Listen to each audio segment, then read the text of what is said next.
Let's see if we are rolling. So I can actually make a proper announcement. We are rolling. So, hey everyone! Welcome to, I think, something that has never been done before in the world of Spellweaver. Sure. For a Masters, there have been like multiple streams. Jodo comes to mind, and I think Yenyek? Was it Yenyek? I think it is. He also posts like his stream, or games at least, on YouTube after Masters. But I think for the first time in Spellweaver history, there are 2 streams dedicated to streaming the Masters final. So that is okay. I still have the official one open right here. Was a little bit of a commercial right there. But yeah, for the first time in Spellweaver history, you have 2 channels to choose from on Twitch that cover Masters. Of course, you can watch the official Spellweaver stream on twitch.tv/SpellweaverOfficial, or you can also watch this one. It's all up to you. Obviously, Spellweaver Official, you get a little bit more. You get to actually listen to people who know what they are talking about, even though it's just the Fuzz today, apparently. So, yeah. They also have a 10-minute delay, by the way, which I won't have because obviously, not only does the Fuzz know what he's talking about, but he also has the program that lets him view both of the players' cards, which sadly I don't have, but I don't think that's much of a downgrade. So I don't have to put a 10-minute delay in here, I think. I can just, like, get into the games. So I think I have to message the Fuzz because I want to prevent the thing.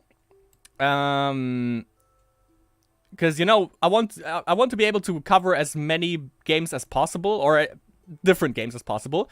So I want to avoid that the Fuzz and me are looking at the exact same game. So, you know, just overall you get more more Spellweaver content from Masters. You get more coverage. So basically what you can do, you can watch the official stream now and then watch my archive version later for some different games. Not sure if the Fuzz knows about it, so I'm just gonna message him real quick to prevent that we are not gonna view the same games.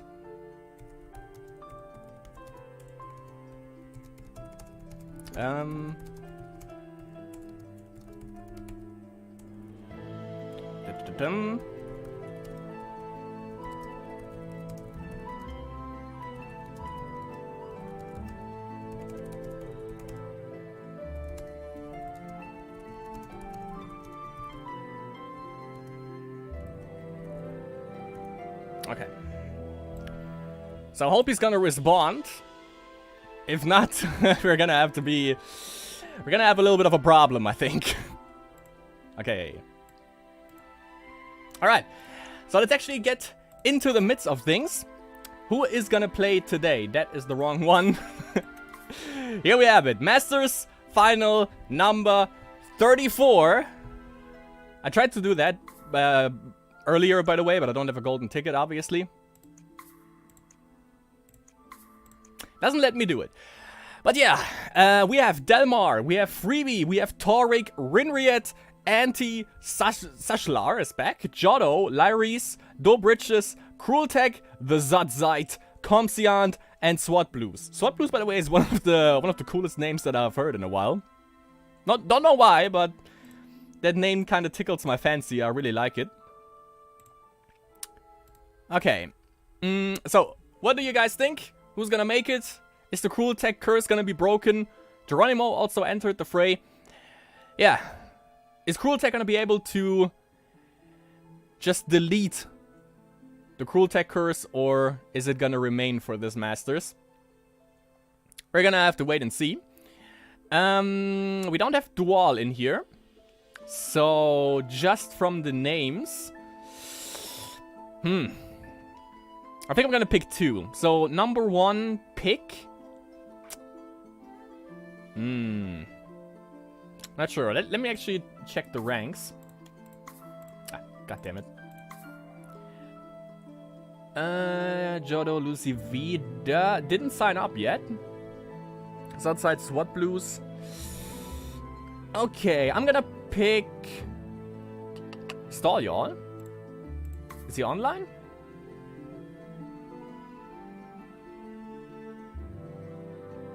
No, he ain't. So Stall and Lucy V both are probably not gonna participate, it seems, which is kind of sad. But I guess we have to deal with that.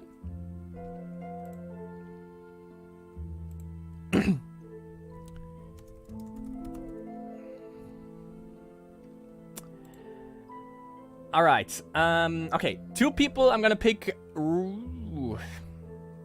Tariq or Rinried? I'm gonna pick Rinried. Number 1 pick for my winner, and the second one, I'm gonna pick Lyris. Rinried or... Yeah, Rinried or Lyris. One of the 2.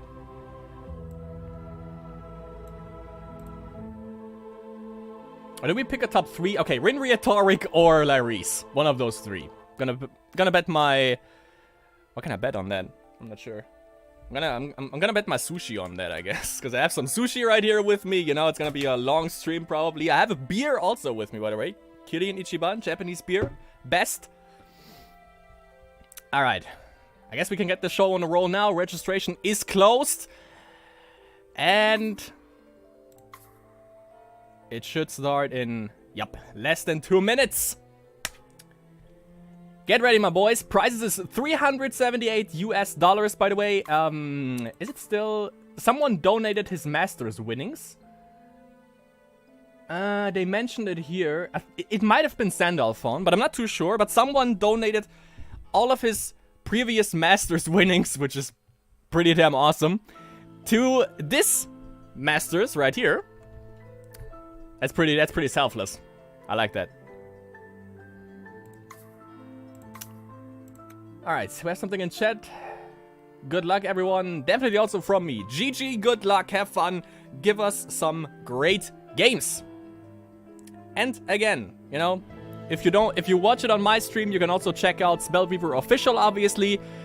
The Fuzz going solo today, which is kind of sad. That an album isn't gonna join him, but yeah. 2 streams for Masters, number 34. Number 1 would be my stream. Or, number 1 would be the official one, obviously. And mine would be the close second one.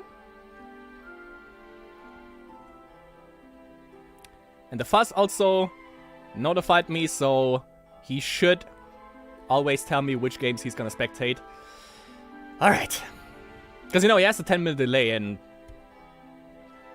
I don't. So, let's see. Because I don't think we have to put in a delay. I don't think so.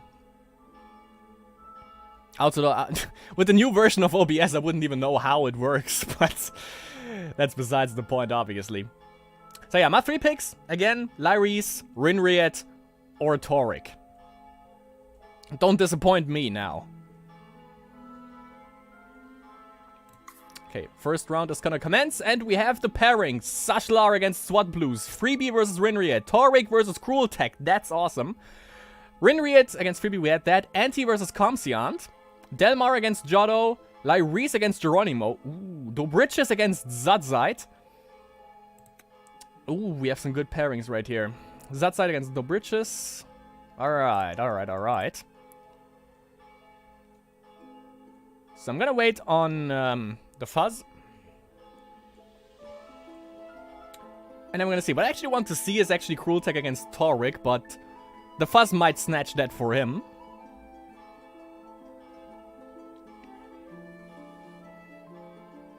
Lyris against Geronimo sounds also pretty damn good. Jotto against Delmar. Never heard about Delmar before. But they were pretty fast on the bans. And on the decision on which deck they're gonna play. Let me check Twitch real quick. Yep, he has the delay set up. Alright. Righty then.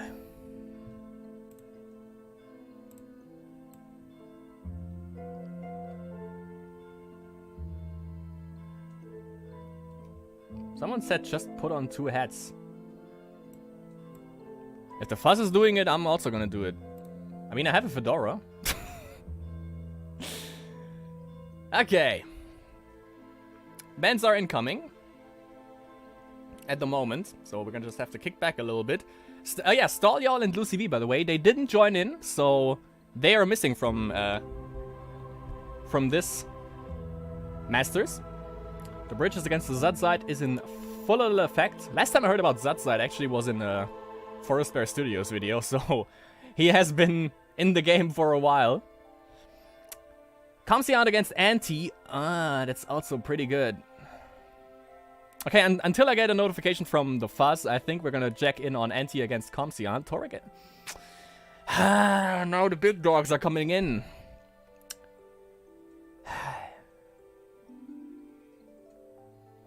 Let's check Torek against Cruel Tech.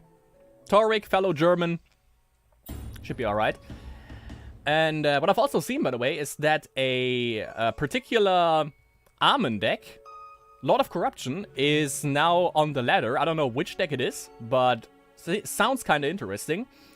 Torek against Cruel Tech. The bans we have right here is probably Hero Million for Torek, and good old Despina, which is probably with Dominion control for Cruel Tech, has been banned. We have apparently no elves, which I definitely like, because I've been rewatching the stream for Masters 33, and almost in every fucking game there was a basic Evo or a freaking hate crabs, and it's infuriating at some point when you see that in every damn game.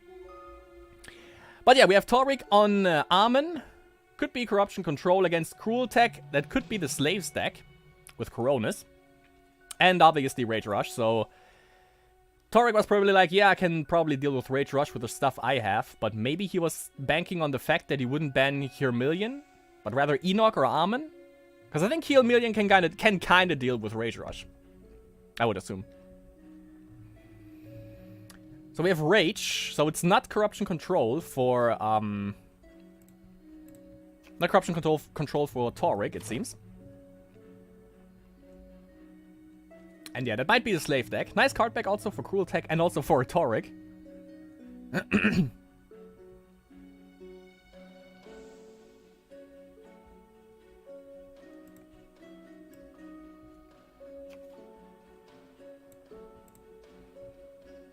Oh, okay. It's a Burning Rage with Amen. Hit the Symbol of Fury off top deck. Pretty good.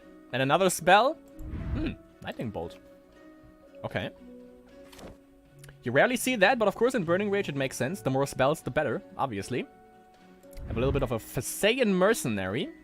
So yeah, it's Corruption, Dominion, so it's the Slave deck or the Horse deck. Depends on which name you prefer. Hits Fireball off top deck. That's pretty good. So that's another removal. But of course, Cruel Tech, if he gets the Raven out, he gets a little bit of life bounce, so that could be a little bit of a problem. But then again, he still runs Burning Rage, so he can just, like, snatch it off of top deck.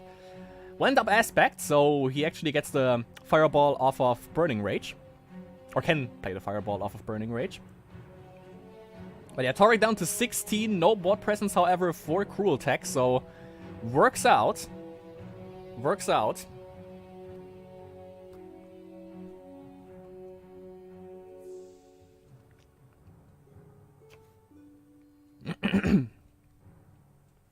Let's actually, by the way, also crack this bottle open right here. And we have the Minotaur, so that is, in fact, the Slave deck. That's gonna be interesting.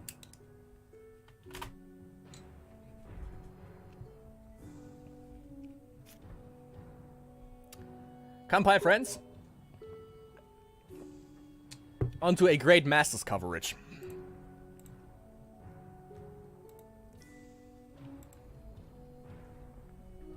So let's see. Okay, Symbol of Fury on top deck, not necessarily what you want. Question is, does he still have stuff to... Nah, okay, doesn't...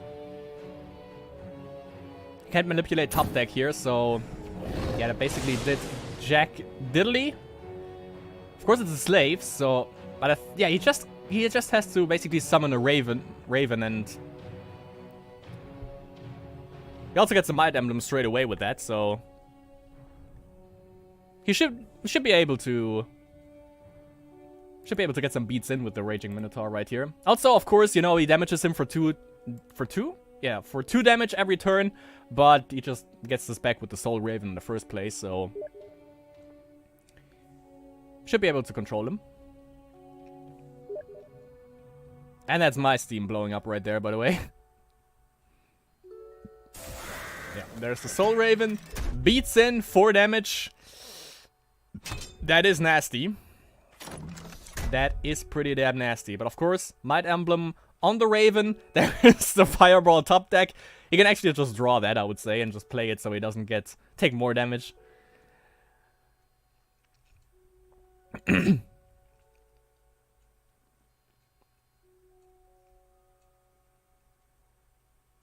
Oh, true. I totally forgot. He can also transform. He might do that now. Question is, what would you transform into if you don't have anything? Oh, Dragon Assault. Okay. Oh, yeah. Deals with the Raging... Nice play, Taurik. Yeah, nice play. Deals with the Raven. And then, of course, Fireball off of top deck also deals with the Raging Minotaur. Nice. Nice. Nicely done. However, down to 8 HP, so... Okay, but a Sexibus top deck, so that works out.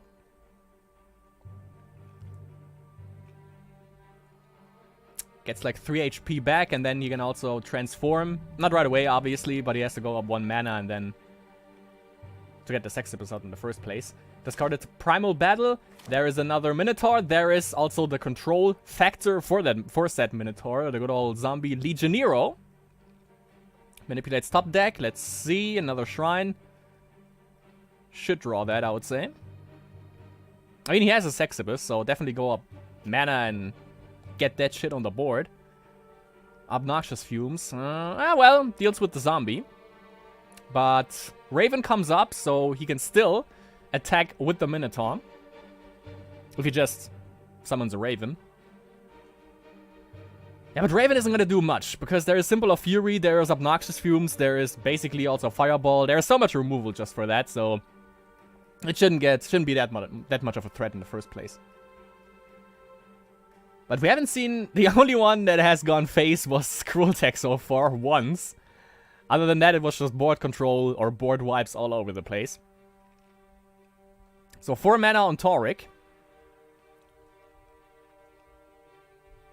Would say just slap down the Sexibus and then Obnoxious Fumes off of Burning Rage. Wait, is it just Rage spells? Oh yeah, okay, it's just Rage spells, never mind. So he can't even play Obnoxious Fumes off of Burning Rage. Haven't really played much with that myself, so there's that.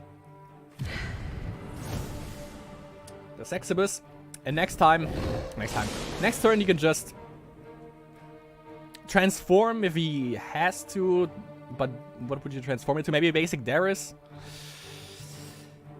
Depends. Basic Niiva, if he doesn't summon a Raven, I mean he's down to 9 HP. And that might be Shadow Step. Since he just played the Spell Shrine Assassin's Guild, so he might slap down a good old Assassin.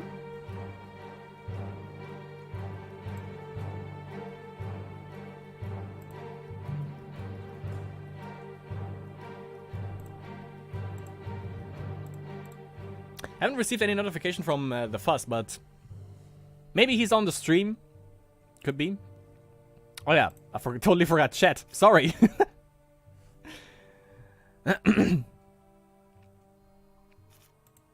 Oh, did I name it incorrectly? No, I didn't.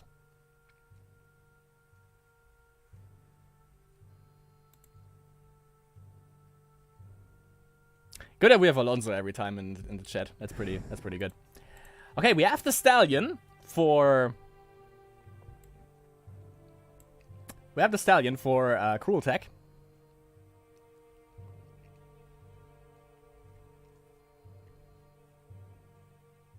See what he puts under there. Primal Battle, Plague Vermin, and Siren of the Deep Sea. Jesus, dude. Okay, Primal Battle gets rid of the Sexibus. Gets this Nightmare Stallion right away. Is that lethal? That is almost lethal. 2 HP. 2 HP. I like that. That was an awesome play. They are hitting it off strong.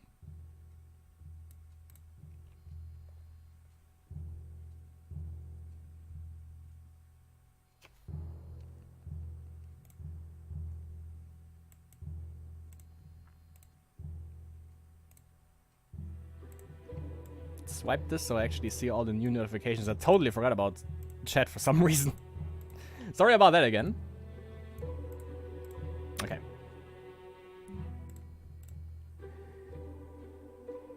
Okay, let's check this. So, Toric. 2 HP, 5 mana, 3 aspects. Could transform, but that would just kill him. How much HP does he gain from that? 6 life? No. That would be still lethal on the board. Dragon Assault doesn't clear. Dragon Assault, Fireball, not enough mana. I think if he has 6 mana, I think that should work. Cannonade off top deck. But that is gonna kill him, actually. And the question is, does he have a way to manipulate top deck? If he doesn't, he's just dead by Burning Rage. Even though, of course, Cannonade could help him clear, but yeah, it also kills him, so... That's unfortunate. Okay, he transforms. He has 2 mana left.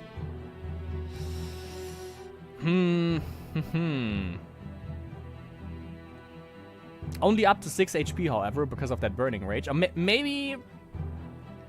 How much is basic Darius card draw? That's 3 mana. I don't know if he already used his shrine or not. If he didn't, he could actually prevent Cannonade from killing him by just using basic Darius hero ability, but I'm not sure. What would help out right here the most? Advanced Zash is too much mana. Yeah, it's 5 mana. For the hero ability. Goes for basic Darius. Obnoxious Fumes on the Legionnaire.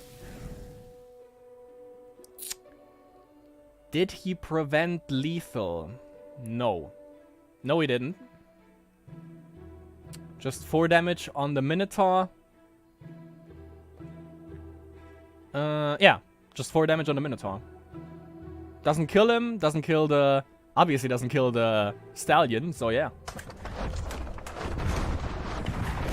There you go. 2 damage to the face for Cruel Tech. 7 damage incoming, both 3 speeds. 1 mana left. That's it. That's game 1 for Cruel Tech. Solid. Solid, definitely. And let's see how the second game is gonna play out between them. Who did I spectate? I spectated Toric. So let's check out the whole thing from Cruel Tech's perspective. 1-0. Looking good for our favorite guy. Alright, Cruel Tech against Toric. Game number 2. Cruel Tech with Rage Rush now has to deal with the... Yeah, okay, plays the same deck as before. Which is the Burning Rage. On Armin. I like Burning Rage more, though, with good old Burke. Not sure, because you don't see Burke that often in, you know, in Conquest. Okay, gets rid of the Barbarino right away. Doesn't play anything. That's a bad sign for a Rage Rush, if you don't play anything. But he might have the removal in hand already, like Fireballs and stuff, and Symbol of Fury. Even though, I'm more of a fan of a Fire Blast, I gotta say. Symbol of Fury hits, okay. Gets the 2 damage in regardless, even though he didn't play anything last game, or last turn. Gets the Boar Rider, who got a nerf. Not a significant nerf, however. Now he can also only attack and also only block creatures with a what was it, a target emblem? No, without an emblem, so it can be any kind of emblem. A little bit of a nerf. which makes sense for the stat lines that it has. 3 damage coming into the face. And the problem, of course, with Torric's deck right now with the Burning Rage, I don't know why he played it again. This could be... Maybe it's not Hate Crabs, but I think Hate Crabs would fare way better, because with Burning Rage, you just damage yourself all the time. Worst case scenario, obviously. But, okay, yeah, he has Dragon Assault in there, but there are also these kind of guys that just, like... They're like a... I don't give a shit about Dragon Assault.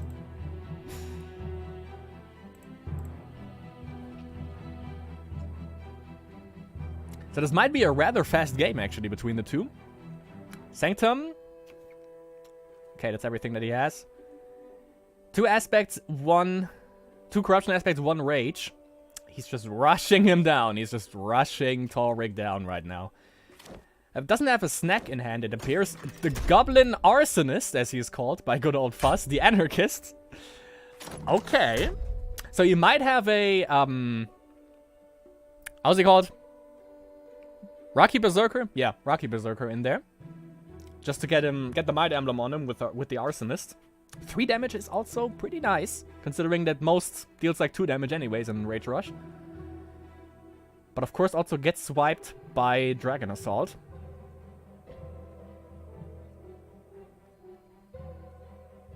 Question is, does Torric have an answer for this?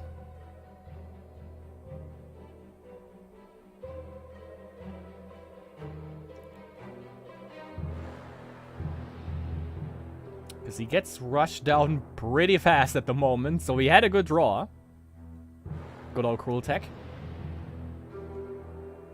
Had a good early game draw and had just drew pretty good with the other cards. And considering he played an Arsonist, that is gonna get removed sadly now. He probably had the Berserker. Nice. Okay. Symbol into Spark, into Obnoxious Fumes.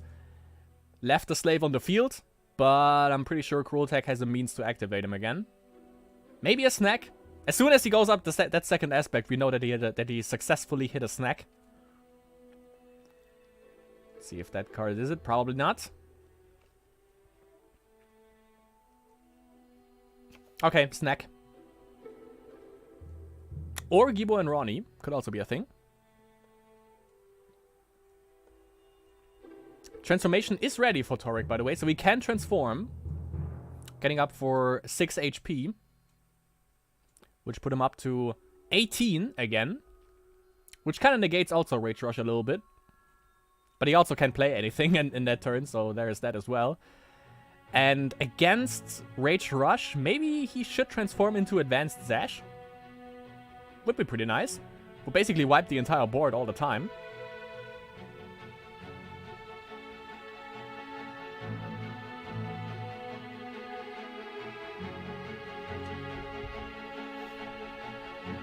And even though I said, like, Torric was one of my guys that obviously I thought is going to win. Torric, Lyris, and Rinriet. But I'm still kind of rooting for Cruel Tech, obviously. And of course, second aspect, that is Snack, and that is also a Massive Assault. And, oh wait, did he draw the Snack from the Molten Passageway? Sneaky bastard. Sneaky bastard. But yeah, the Molten Passageway into a Massive Assault as well, so... Only 3 HP remaining, so he he kinda has to transform. Depends on what Cruel Tech still has in hand. It might be 2 Shrines for all we know. And that, obviously, wouldn't be much of a concern to Torric. But he drew pretty good so far, so I wouldn't bank on the fact that he doesn't have anything in hand. Because he probably has. So yeah, he goes for Hero Ability. And I would just say Advanced Zash.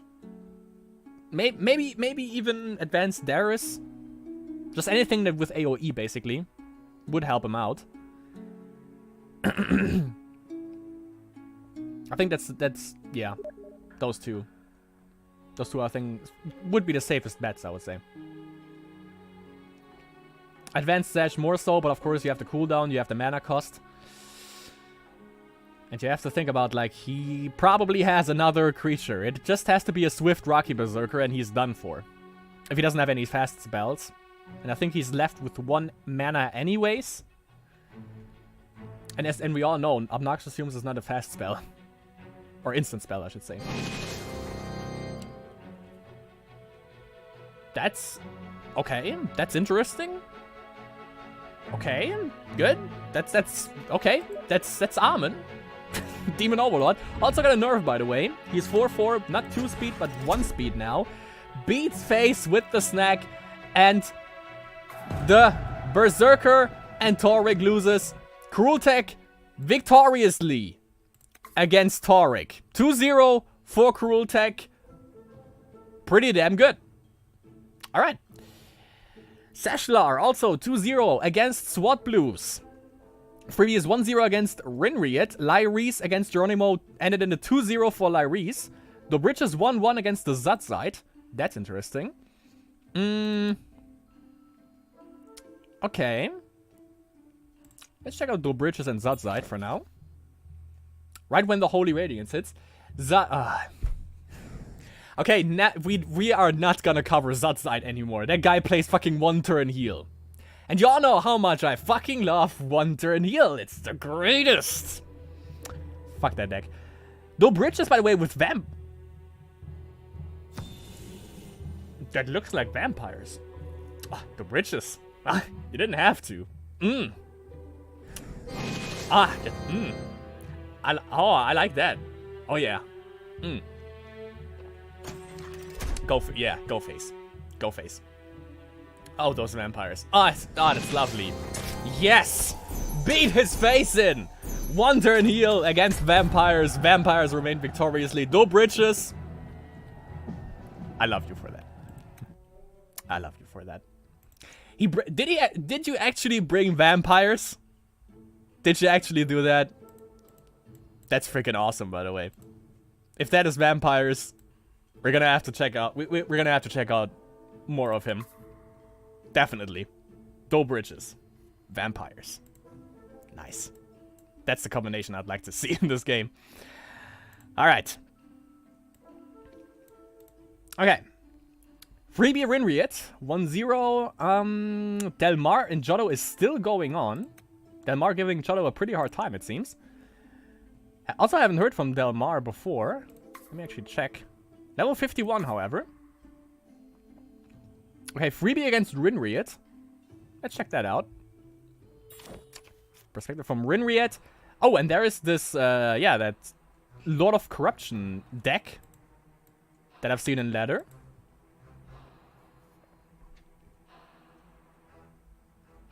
Let's see what this is all about. Freebie playing Wisdom Corruption. With the Airship Explorer, I'm gonna assume that's a Reanimator list.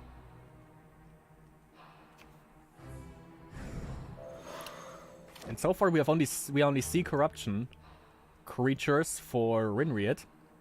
The most prominent thing when those three Corruption heroes actually hit the board, I was basically just thinking like Lord of Corruption, he's gonna be everywhere. There's gonna be so much. The number one thing I was afraid of was people playing Lord of Corruption and just playing like Phoenixes all the time. That's the thing I was most concerned about. But we're gonna have to wait and see. Obviously, there have been multiple additions that probably might be even better with Phoenix. I mean, now Armin that Demon Overlord just hit, or Corruption Overlord just hit the ladder all of a sudden.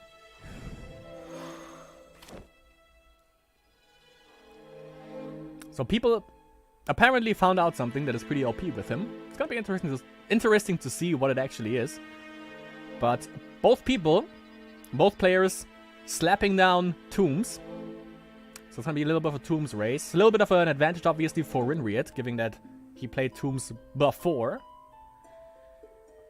Freebie.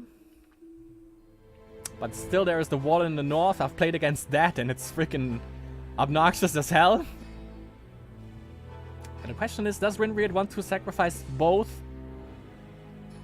of his Death Curse Shamans just to deal with the wall? He doesn't. He has the Wisdom aspect also, Freebie, so he can actually use it to freeze. Which also obviously was a nerf to wall. Just to make it a little less obnoxious to play against. with the whole freezing thing. But yeah, with a lot of corruption, I would just assume that he's just playing like zombies. Apparently, also considering that he runs tombs, and that he has the card back for zombies basically. But apparently, that's not it. Okay, he wants to sacrifice his good old priests. Trades with the zombie, but yeah, that's still. No, wait, that doesn't kill Wall. No, it kills Wall. Never mind. Yeah.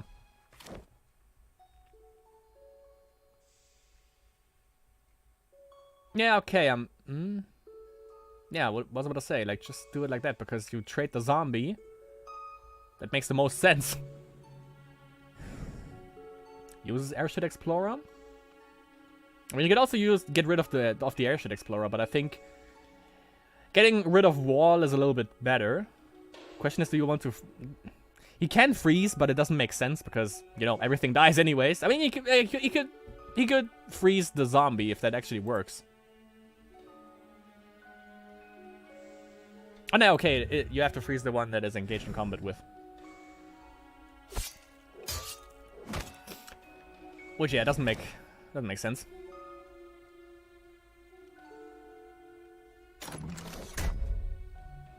Oh, and the second shaman didn't die. Never mind. Never mind. Okay.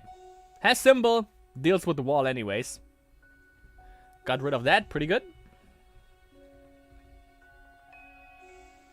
So crisis avoided just a little bit. Got the card draw. Haunt. Haunt. I thought I was the only one still playing Haunt. Apparently not. Haunt, and also on Tomb, since it activates every turn anyway. So, yeah. Good target. Pretty good target. Let's just hope for freebie that he has a couple of more tombs in his deck. So they can actually prevent Haunt from doing too much damage. But yeah, I mean, one spirit, or one little girl, as Fuzz calls him. One little girl every turn sounds pretty good. And it's a 3 speed, so basically it blocks everything in the game. Aside from, of course, like the... Damn it. The Prinha that is in the Vampires deck that some player in this tournament runs. And yeah, round 2, I'm gonna grab Dobridges. I'm gonna grab this guy. Oh, by the way, speaking of bans, first round obviously went to freebie with his YTX CDX Comsiant deck, so that might be Shamans. Could also be the Slaves deck, because I don't think it relies too... Yeah, it doesn't rely too much on non-ancient spells, and for... Rinried is actually the YTX deck, Yidix Comsiant deck that has been banned.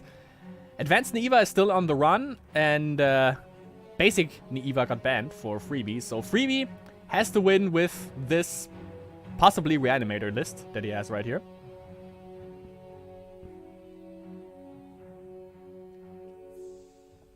And also 1 turn heal. People never learn. War never changes. We have the Word of Pain. Gets rid of the little girl and... well, not of the zombie just yet, but... Okay, deals with him now. Double card draw, double Word of Pain. Pretty good. Gets rid of the zombie, so we are on a stalemate with an Airship Explorer that doesn't do jack diddly. It can block. It can still draw and discard cards, but that's about it. And we have a Bezarok in the graveyard. Let's actually keep track of that. A Bezarok and a Mesmerizing Spirit. So yeah, Bezarok. He might have a Reanimate in hand. Oh, Catacomb. Oh yeah, okay, that makes sense. Catacomb Keeper. Draw 3 cards, discard none. Plus a Might Emblem. Okay, I see the appeal now. Just card draw Armen. Depends on how you want to call that. But yeah, I totally forgot about that, actually. Totally forgot about a Catacomb Keeper. So let's see if he has to Reanimate. If he goes for... Wow. He can clear the board if he goes for his first ability. Catacomb Keeper, yeah, you have to kill 3 creatures with a combined level of 3. Yeah. And they are all 1 level, so it will deal would wipe the entire board here. If he uses the first ability. Reanimate. Bezarok. Does he go for the first ability? He should. He should. Yes, he does. And that's it for the board presence for Rinried right here. Mesmerizing Spirit. To be even more obnoxious, so he technically only drew 2 cards with Catacomb Keeper, and he discards a Shrine, so everything else must be pretty high on his priority list. Sanctum is ready, but that's what you got Tombs for. At least he gets the Haunt trigger every turn, so that's a 3-speed blocker, and that prevents Bezarok from doing too much. You can also just trade into the Mesmerizing Spirit, so he has a little bit of a back... Yeah, he has some... He has something to protect his life total from. Also, of course, the value engine with the Tombs, even though Freebie has the upper hand now when it comes to zombies. But also Rinried has 3 aspects. 5 mana. A little bit of more cards in hand, thanks to... good old Catacomb Keeper. Use the Sanctum. He's just gonna Sanctum the freaking zombie. Or the Mesmerizing Spirit? Why, though? I mean, yeah, you trade into with the Mesmerizing Spirit and it just... But still, kind of weird. Because you get a zombie anyways next turn. Sure, it's not ready, but still. And I doubt that he's gonna reanimate a Mesmerizing Spirit. Pretty sure that's not gonna happen. Also, what we have to take into consideration also is that Rinried's Spark is still ready. So he still has that.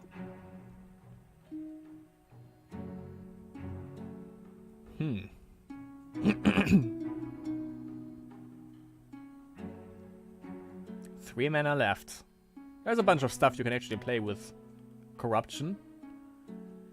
That requires not too much mana usage. I mean, the thing is, he just... There's the Spark, there's the Sexibus. Okay. Oh yeah, deals with the Bezarok. There's the Haunt also. What I want to say... Yeah, the thing with Bezarok obviously is you just need to hit Word of Pain and Obnoxious Fumes and Bezarok is dealt with. But yeah, then again, you have Reanimate. And he probably also has Eleanor. He discarded a... Did he discard that? That New Horizons? Not sure. But I think with 3 levels, he has pretty much everything he needs. He can go up for 1 additional one to just play Bezarok off of hand, but not sure if he actually needs it. But yeah, it would surprise me if he doesn't have Eleanor in there just to get the Reanimators back from the graveyard. Which basically translates to 8 Reanimates. And he would do me a big favor, by the way, if he also runs Entriel in this, because Entriel in the fucking Reanimator list is just freaking... Ooh, boy. Ugh. Disgusting, and I love it. New Horizons, and he has the additional Corruption level now, so he can play Bezarok off of hand, and that wouldn't wipe the entire board, but it definitely would wipe, at the very least, the Sexibus. Or he just consumes Spirits it. For the Airship Explorer. Alright. Let's the damage go through. No means to kill that Bezarok with. Only 1 HP remaining for this guy. No fast spells that I know of, at least, on the side of Corruption. So that kind of blows for him.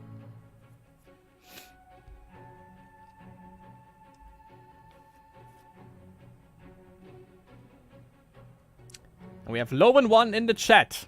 Welcome, my friend. Enjoy your stay, and let's enjoy some Masters together. I'm definitely hyped for this one. Okay, Rinried's turn. How do you deal with that? How would you deal with this board? And also, with the value engine, it somehow really is a big problem for him now, for Rinried. Also, let's not forget, Freebie has Hero ability. He can change into Hero Million next turn.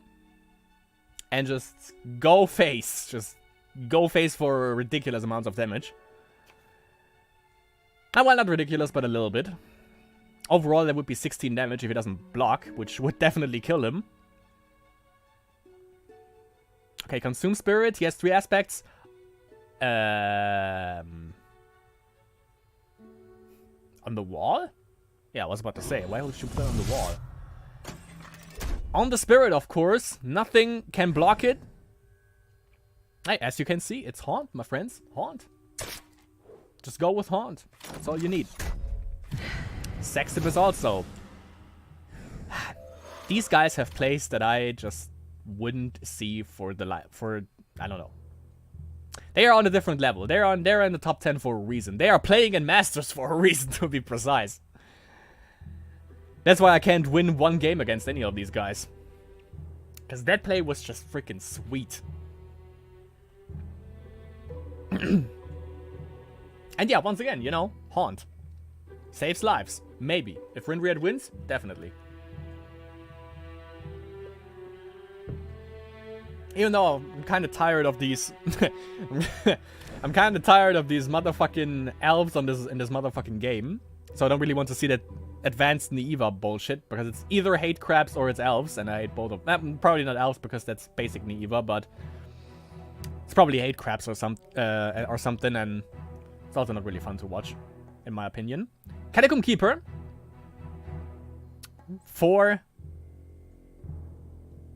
Wait, he has 1 wisdom level, so... He has to discard 1 card, but draws 3, so not that much of a setback.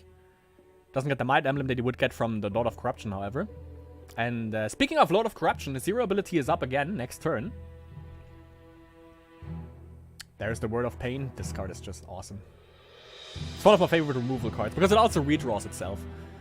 And you can perfectly trade a zombie now. Maybe double attack, because he might block with the Sextipus. Maybe not. He could block the other zombie, however.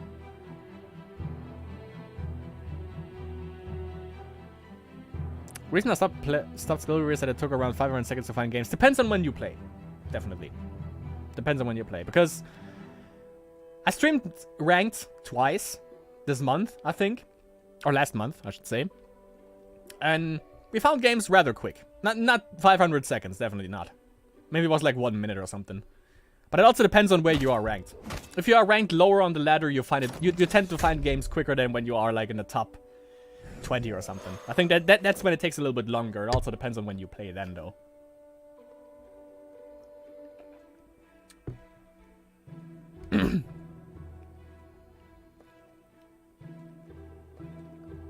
Okay, so hero ability is up for Lord of Corruption, who still, by the way, is one of the... I would say he's one of the coolest looking heroes also. There's so much going on in that picture. I freaking love it. It was marked by the gods, so he gets rid of the Airship Explorer. There is a chicken, the buffed chicken, by the way.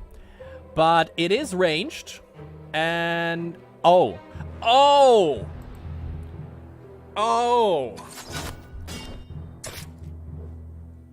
That just blew my fucking mind. That's why everyone is playing up. Oh my god. These guys. There is one change to chicken, and these guys just find a way to play chicken again.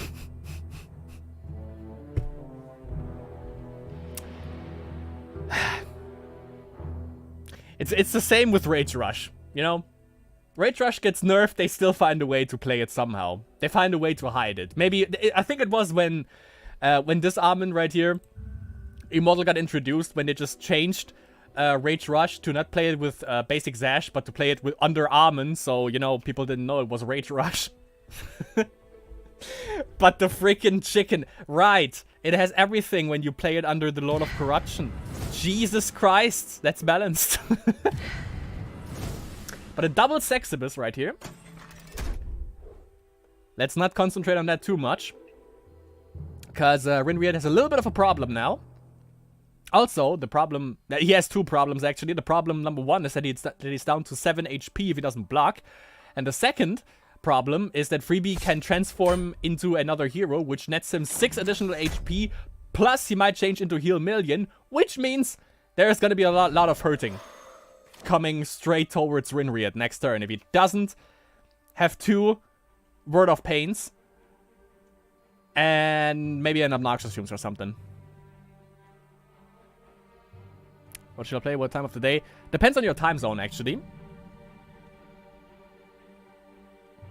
As that's the best TCG of all time. Yeah, I mean, I've played Eternal, and I also played it at the moment, but Eternal is still really inferior, I think, to Spellweaver. Spellweaver is just really my favorite card game of all time, I think. But what time of the day? I mean, I usually play around 7, and I live in Germany. I think it's GMT time zone, so you have to see what time zone that is for you. But around 7, 8 p.m. in Germany is usually when you find a good amount of people. Like both during the work days and during on the weekend. Sweet. Yeah, it should be around like 7, maybe around 7 or 8 p.m. Should work out. On the weekend, it's pretty easy to find games actually. Of course, when there is not Masters happening. I think it's the same time zone. Yeah. So Chicken deals with it, and damn, Rinried. Rinried. This guy.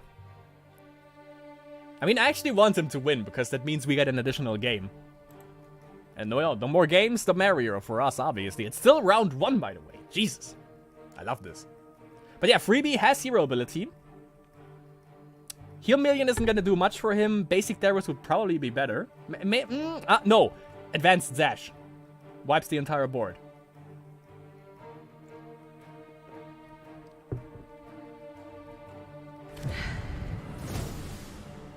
Any tips for decks? Just check the... Well, I play Broccoli. And I'm gonna stream that soon. And Broccoli is one of the most fun decks that I've ever played. If you want secure wins, maybe try the deck that Rinried is playing right now. It seems to be pretty damn good with the buff chickens right here, with the 2/4 chickens that has all the things that you need. That is pretty damn sweet. Overall, just, you know, check out the official Spellweaver homepage. They just they once again post every deck list of every Masters again. And that's also where I got my deck ideas from. They didn't post Broccoli yet, because Broccoli is mostly used in conjunction with Elves. Which sucks, because Elves are garbage in my opinion still. But Broccoli is a lot of fun to play. It's basically just plants with the Broccoli card. Ethereal Sapling? Ethereal Sapling is what it's called, yeah. So 4 HP for Rinried. A little bit of a problem. Bezarok hit the field, so he is gonna get a... Yeah, he had the second ability. Which makes sense. So... he gets Sexibus, which drains him down to 1. If he has another Sexibus in hand, that would be pretty damn terrible for Rinried. He can kill... he doesn't have reach. How is that helping him? Yeah, it doesn't kill Bezarok, which helps. Because you don't want to...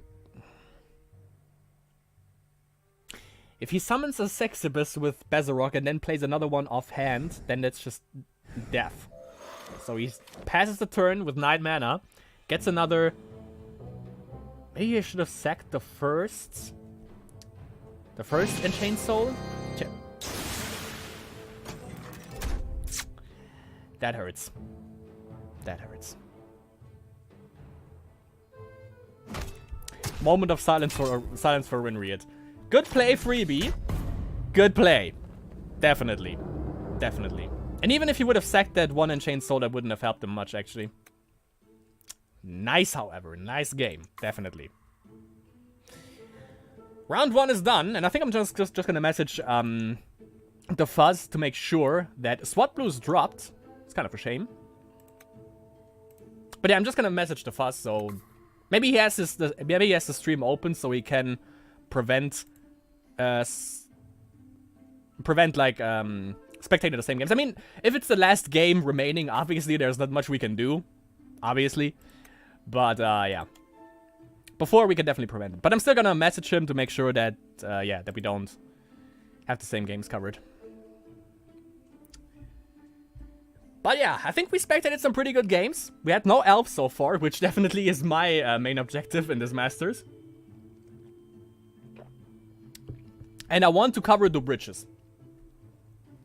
He is up against Jodo. Okay, that's also the next game. Sashlar is up against Lyris. Anti is up against Freebie. Lyris against Sashlar, we had that. Cruel Tech against Delmar. And Delmar against Cruel Tech. The bridges against Jodo. Let's hope he doesn't ban vampires. Zatzide against Toric. Comsian gets a bye. He would have been up against SWAT Blues, probably. And Geronimo is up against Rinriet, both with 0 points. Toric has 1 point. He has 0 points. And yeah, the only one that is still in the run that I predicted that is going to win Masters is Lyris. We're going to see how that goes. Lyris against Sashlar. That's going to be interesting. I actually want to know what Sashlar is playing. Because the guy is pretty diverse. He doesn't really follow the meta that much. That's at least what I... that's at least what I have seen so far from... over the time from Sashlar. And by the way, I just realized that when you play the chicken under the Lord of Corruption, you get a flying deadly. Not a flying, yeah, a flying, but a ranged deadly. Unless you don't have range yourself, that thing is gonna stay on the board until the end of times, basically. They should put in Nightmare Stallion. They should put in Murder Instinct. Nightmare Stallion just because, you know, it's Dominion and Corruption. But Murder Instinct. And then just, you know, kill multiple targets at once with the chicken. I could put that in my Deadly Archers list, actually. But yeah, to make it a little bit more fair, obviously, it's only 2 HP if you play it under the Lord of Corruption, so there's that. But that's a pretty good idea.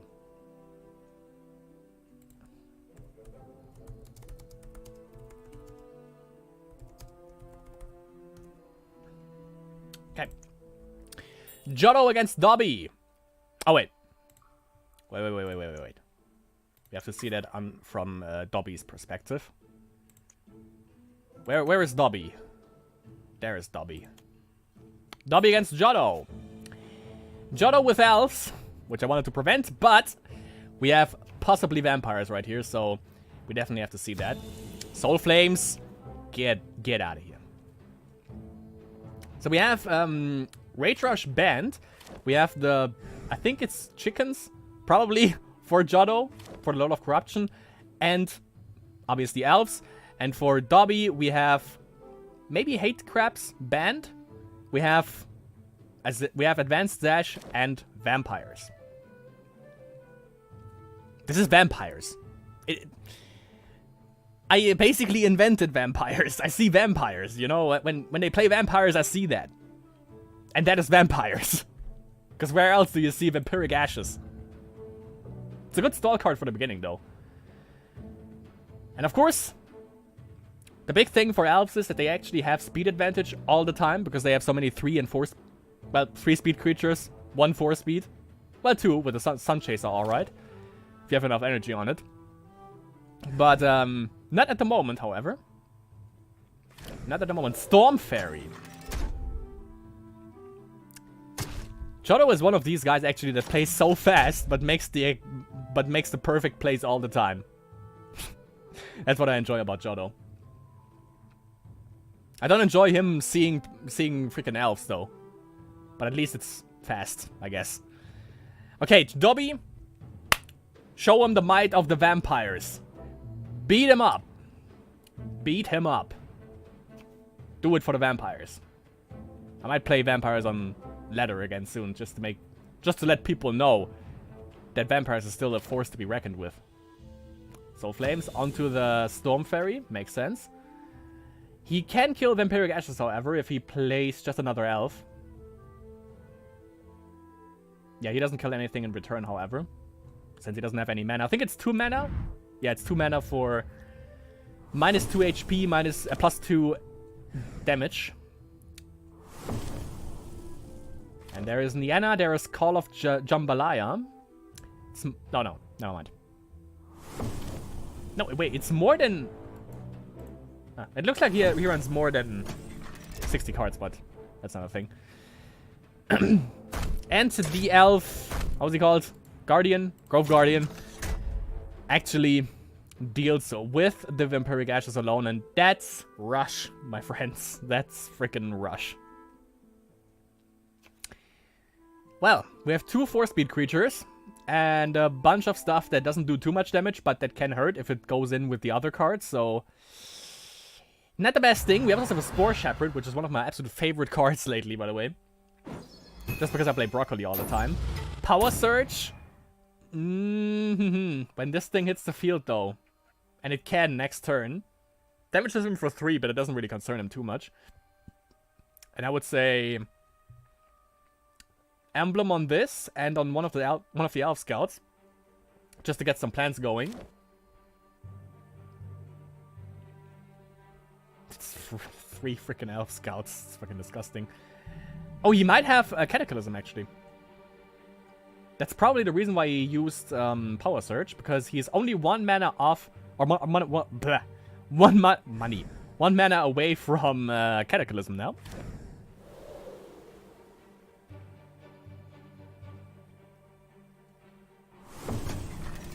And there is Hero Ability.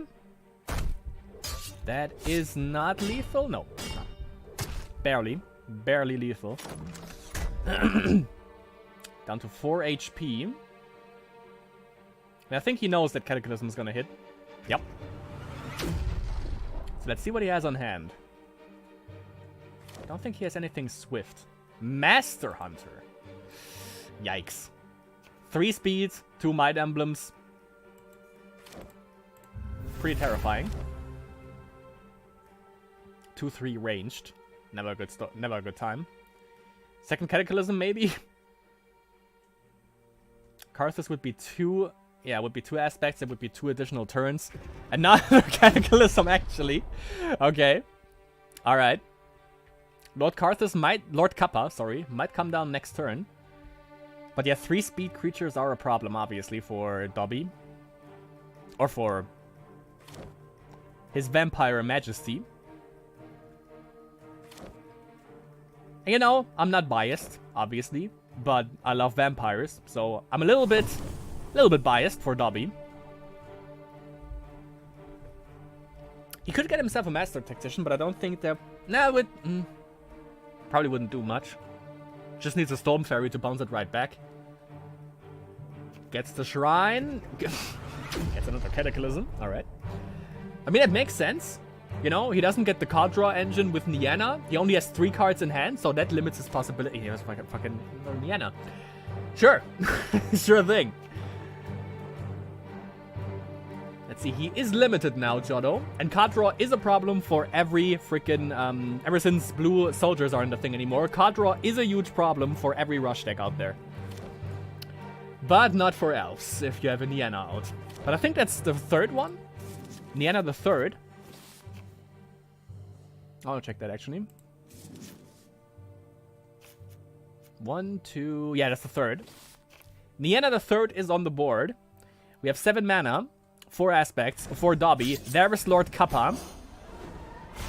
Oh yeah, he couldn't have killed the Elf Warrior, could he? Symbol of... Oh, Symbol of Blood. Yes! Oh my god. The life gain. The fucking life gain. Here we go. Vampires. Yes. I like that. Not to be biased. Okay, so Nienna is gonna back up. Because he can't deal with the Kappa-ness. Hits the Shrine. 9 mana. Gets the Elf Warrior. Can't play the Spore Shepherd since he isn't an elf.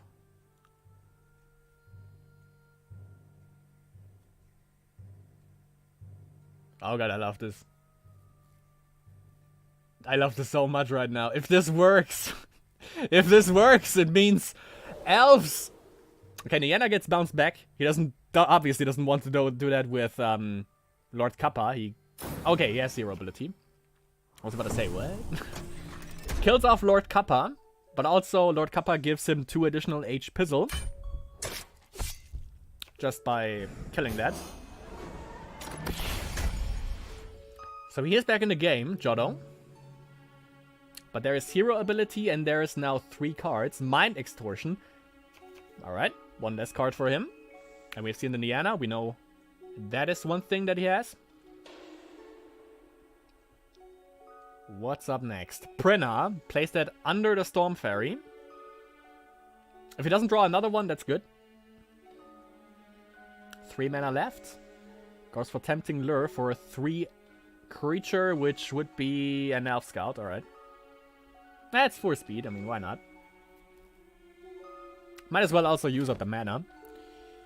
Niana, Symbol of Growth, manipulates top deck, gets the Elf Warrior. Gets a fucking Summoner Druid. Alright. And gets a Grove Guardian. Jesus Christ, I fucking hate Elf so much. Jesus Christ. Obviously doesn't block because he gets a Prinha next turn. Vampirism would be too slow, I think. Hits the O, however. He has Cathedral, Vampiric Touch. Ooh, the next Lord Kappa deals with Niana. That should be the 4th one now. 3... Wait, 1, 2, 3... He has another one. Yeah, he has another one. Jodo resigned. Vampires! Dobby, you are my fucking man. You are my man, bro. Jesus Christ, vampires. Oh my fucking god. Oh god, if this is happening, I am gonna be so fucking... Oh god, this is gonna be so freaking great. If he manages to... Jesus Christ, dudes, you don't even know. I'm so happy right now. Okay. We have Dobby against Jodo. Jodo going with, with the chicken thing, I guess. And for Dobby, we're gonna have to see. It's Wisdom Rage. Okay, if you play Silencers, you get a pass because you fucking play Vampires, so... Just go ahead. Play your Silencers, dude. It's alright. You get a pass from me. Oh, and it might be... I was gonna say, it might be zombies with chickens. So just that you have a little bit of obnoxious late game potential with the chickens. Could be. Could be a thing. And chicken was 2 mana, I think, so he could play that next turn if he goes up Aspect. I think so. Chicken might be the only thing that he actually runs. But he could splash in a Phoenix. I mean, Phoenix is a good card. 3 speed, obnoxious as hell, you know? Why not? But yeah, Wisdom Rage. Not sure how that would fare against elves, especially considering that it's Jodo playing elves. And he always seems, even if he only has 2 cards in hand, he always seems to have the right answers, but vampires is just nothing. It's not like any deck that you have seen before. And that's why that worked.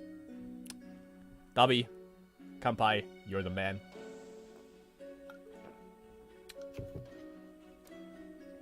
Okay. Fireball on the abhorrent ghoul. Symbol of Fury right afterwards against the zombie. Deals with that. Can attack with both insatiable ghouls, however. So that's 6 damage coming in. It's nasty. He might be rushed down too fast now. He's down to 7, to 6, to 1 HP next turn. If he just attacks with the creatures that he has right now. Frost Elemental, alright, okay. Slows him down a little bit. But he can just... Even if he wants to trade like this, he can just... Oh. Never mind. That's why you play Fire Blast, by the way. I was about to say, you can just use Plague Vermin to negate the damage that he does and just kill it off for free with the ghoul. Which obviously doesn't work anymore now. Sadly, he didn't have anything to kill off the second ghoul right here. But Jodo does have the memes to do so. Also gets Zombify, gets another zombie on the board. And let's see how Dobby deals with it. He could go up aspect, hero ability, but of course that wouldn't kill off. Now it would kill. Well, yeah, it would kill him off, but okay, yeah, Symbol of Fury. Never mind. Board clear. Still, however, down to 8 HP, and if that chicken hits, it's gonna be nasty, that's for sure. Opponent Ghoul takes the damage, gets another 3/3 on the board. I mean, he can, of course. He's only down to 14 HP, so that's nothing. That's still more than enough. Sadly misses the owl, but hits the good old Valley.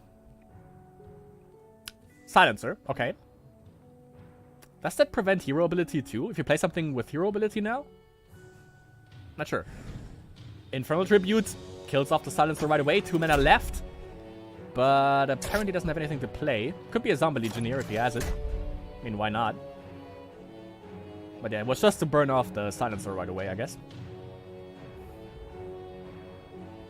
Power Discharge, card draw. Could use Altar. Battle-Scarred Elder. Haven't seen that card in a while. And went up Aspect, by the way. I just noticed that. Went up Aspect with the Valley. Corrupt. There we have the chicken. Jesus. There we have the chicken going in. Oh, yeah. Oh, yeah. Yeah, I forgot that. I forgot it is also unstoppable.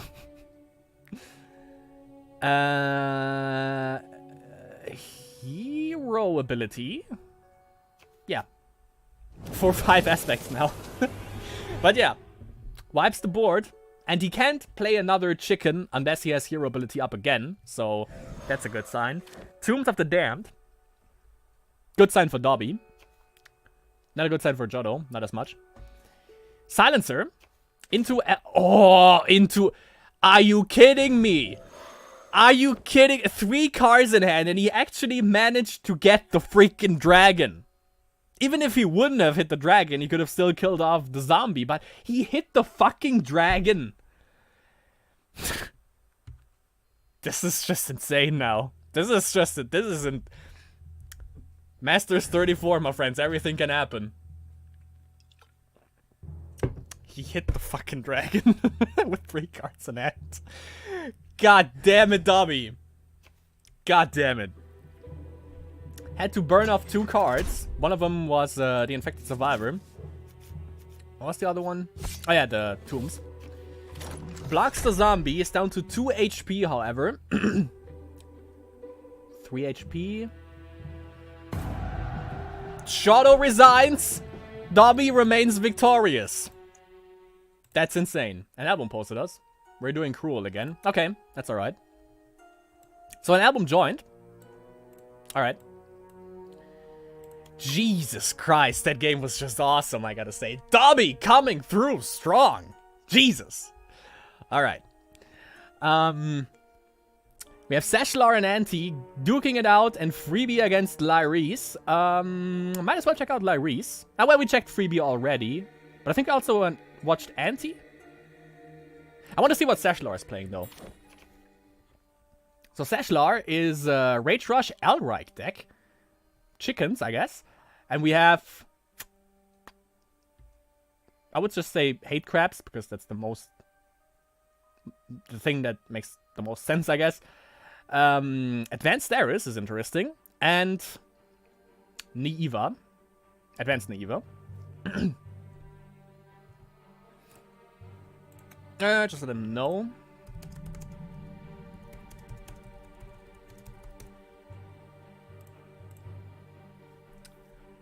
Okay.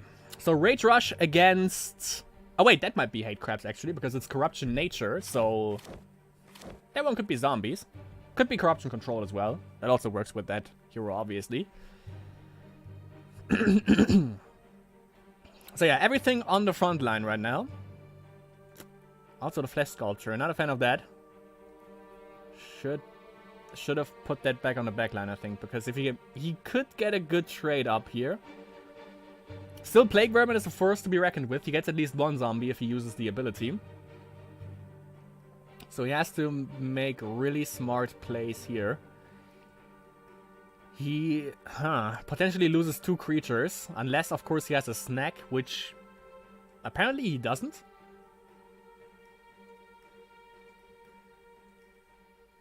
Even snack would be terrible actually, because there's Plague Vermin on the board. would just deal with it like that.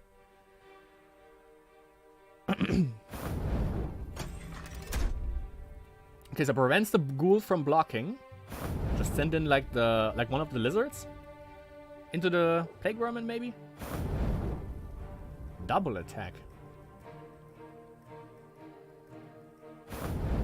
Maybe he wants to keep one blocker for the ghoul. Yeah, that was I was about to say. Like, he just has to sack it, gets the free zombie off it, and also the lizard doesn't do anything. Yeah, so maybe like Tortured Orc into the plague vermin, the other Tortured Orc into the sculpture, and then with both lizards just go face. Oh, he has a okay, he has a Rocky Berserker. Sent that into.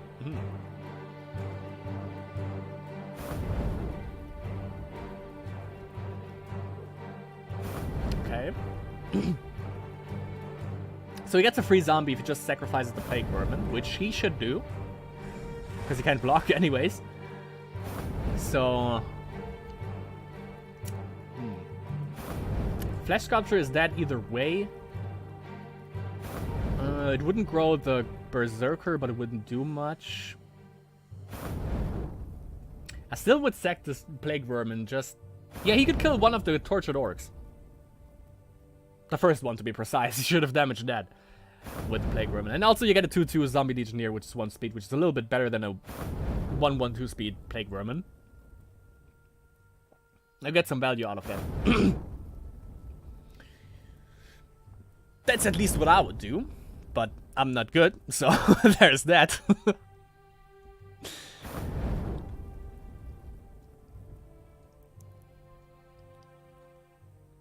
Kind of a shame though, I wanted to see what that Elrike deck is. So yeah, gets a Zombie Legionnaire, does exactly what I told him to do. Alright. So I know a little bit about the game, it seems. The only problem is that Rocky Berserker is dead, because he just runs the...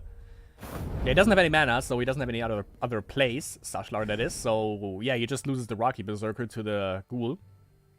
Or does he? Yeah, okay, yeah. Of course, he killed the Flesh Sculpture, you could just shuffle that back into the deck. And there is not much in the graveyard, actually. But he rushed him down severely, like Larry's down to 8 HP. Obviously, it's a little bit more mid-rangey, I guess. He has early game. It's early to mid-range, but of course, Rage Rush, especially if you draw well, is just god tier for early game. There's just basically nothing you can do. And I think the best one at this point, given that Blue Soldiers isn't the thing anymore, because they also had mid to late game with, not late game, but definitely, yeah, also late game with Parallel Evolution. And we have a Crab. And we have an Elvish Champion dealing with Sashlar's side of the board. Ghoul is gonna get rid of the Tortured Orc, and Elvish Champion dealing with the Lizard Barbarino. Just like that. And he has 2 blockers left. The Crab and the Zombie. Shouldn't block with the Zombie, however, obviously, because that's just a free Might Emblem for the Berserker. And it's gonna matter. A 4-3. Yeah, he has to... No, wait, that wouldn't be a problem, actually, because again, he has Insatiable Ghoul and Elvish Champion to block it. And play Crab. So, yeah, not that big of a deal, actually. If he manages to grow. Unless, of course, he has other means or other memes to deal with this whole endeavor. If he has a snack, he can kill off either the Ghoul or the Elvish Champion. There it is. And then get the Might Emblem, disable the Crab, or... What? Why? Oh, is it deadly? Deadly. Is it lethal? No, it's not lethal. He has 3, 4, 5, 6. He has 2 HP left. I would have just killed one of either the Ghoul or the Elvish Champion with the snack. Because that thing is coming back.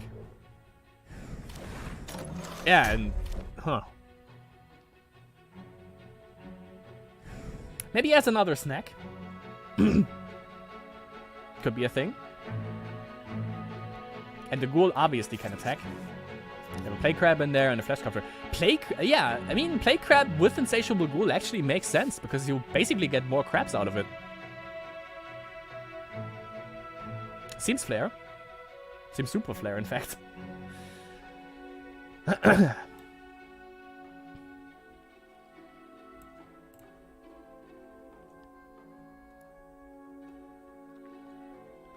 I'm thinking about the next round already, by the way. I really want to I want to watch Dobby again. This guy's just crazy. He's just crazy.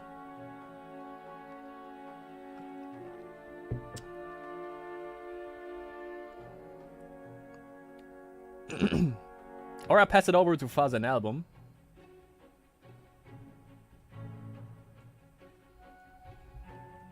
I'm gonna let him know.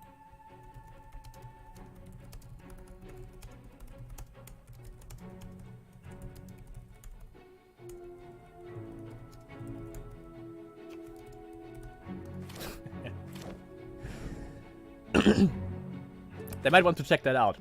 Master Hunter, coming down. Yep, that's a problem now. If he has a snack, how does Unstoppable work against Master Hunter? If he blocks, if he attacks it with range, is the damage? No, the damage isn't dealt to the hero, is it? I mean, he can just prevent it from blocking with hero ability. So if he has a snack, he wins. But he can, no, never mind. He can block with the Elvish Champion. So there's only 1 damage coming through. Yeah. So he's down to 2.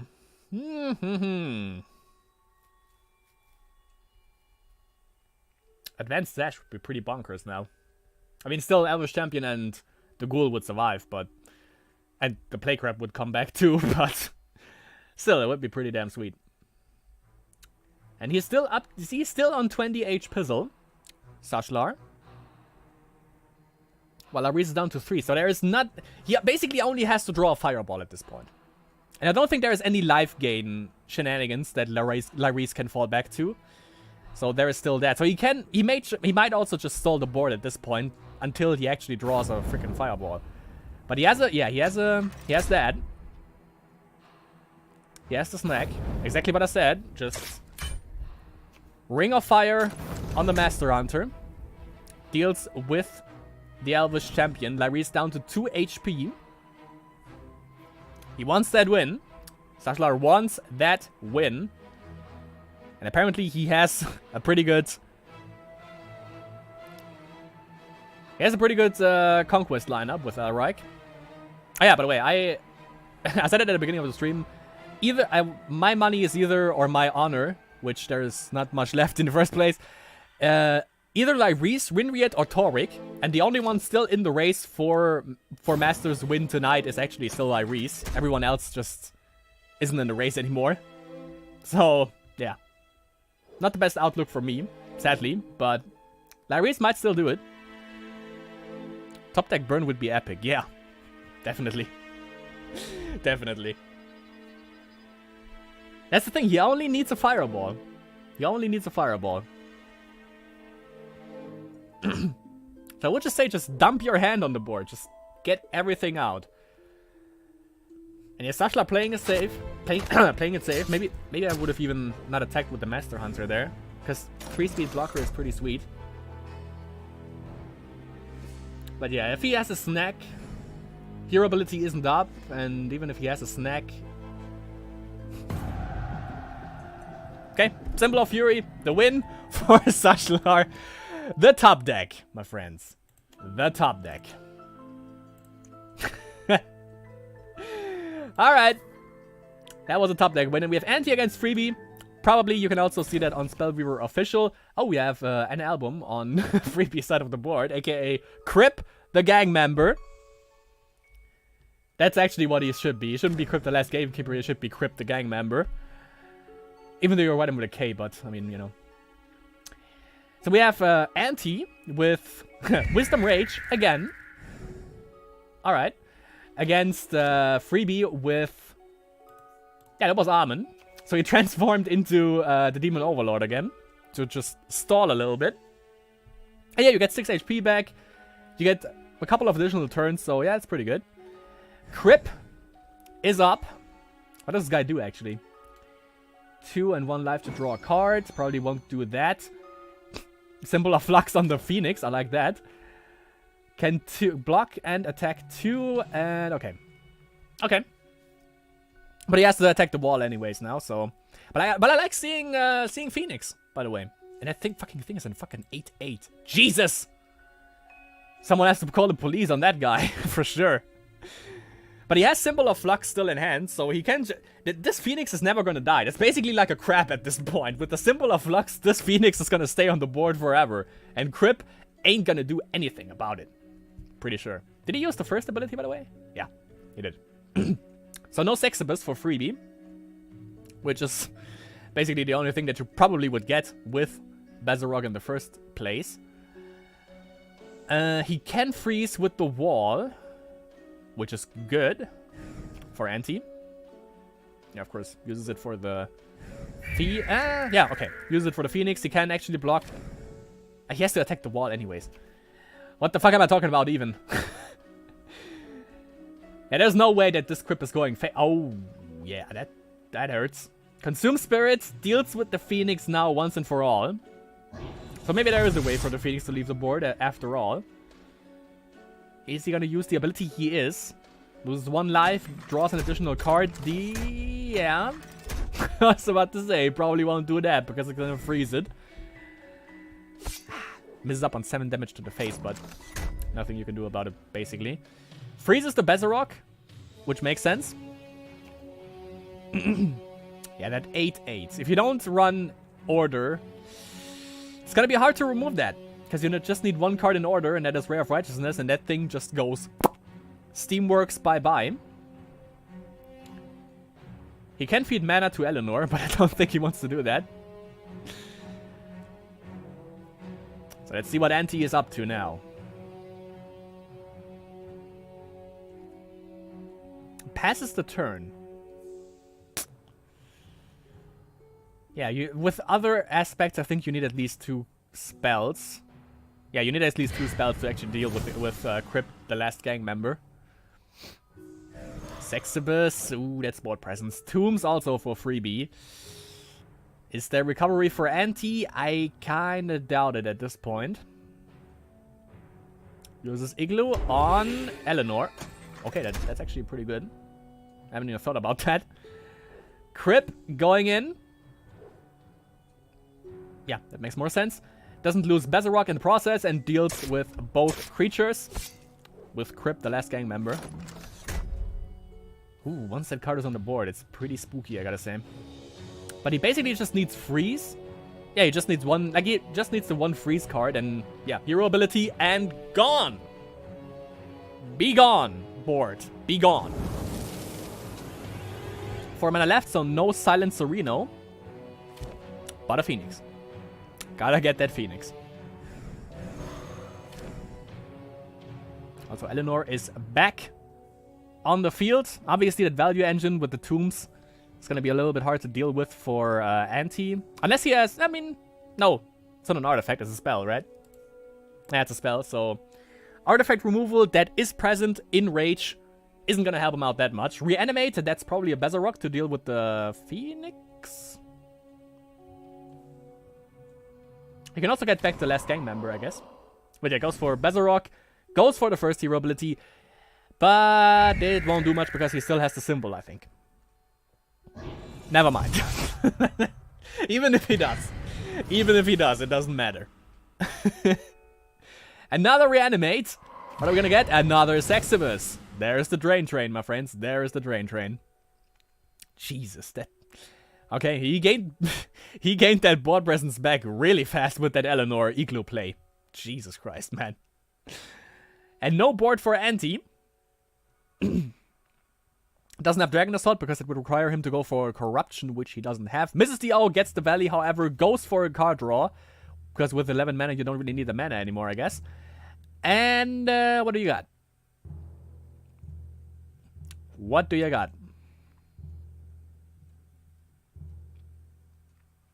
Well, he has the... he has the unstable reactor that is going to blow up, but it won't... Nah, it's not going to blow up. It's going to blow up next turn. After his next turn. But then, at that point, he is already dead. That is one problem. So... Okay, the symbol... On the 2 Sexibus. Symbol... Oh, okay. Oh! Oh! Oh! Oh my god. That was so freaking great. Like, holy shit, damn. Holy shit. I love Masters. I love Masters. That was a great play. Anti, cheers. Also, freebie, by the way, cheers, because the way you cleared that board with that Eleanor Igloo play was freaking awesome as well. I am not biased, by the way, you know? I just love good plays. That's all. It always sounds like I'm taking sides, I guess, but I don't. I don't. You can mark my word for that. Battlescar Elder hits the board for Anti. Freebie up to 16 HP, by the way. And he was around the 10 HP mark before. So he climbed back really, really well. Mostly due to the Sexibus, obviously. Sexibuses? What's the plural? Sexibi? Not sure about that, actually. Next zombie. For freebie, reanimate. That could... Is it gonna wipe? No, it's not gonna wipe with Bezzy, but it's gonna get rid of the Battlescar Elder. Or he just goes for a second ability. Which he does. Which he does. So it's gonna be a Sexibus, I assume, if Bezarok dies. 12 mana for Anti. It's gonna be interesting to see if there are... Yeah, okay. I was gonna say, it's gonna be interesting to see if there are actually any shrines left in the deck, but apparently there are. 19 cards and 28 for freebie. Left in the deck.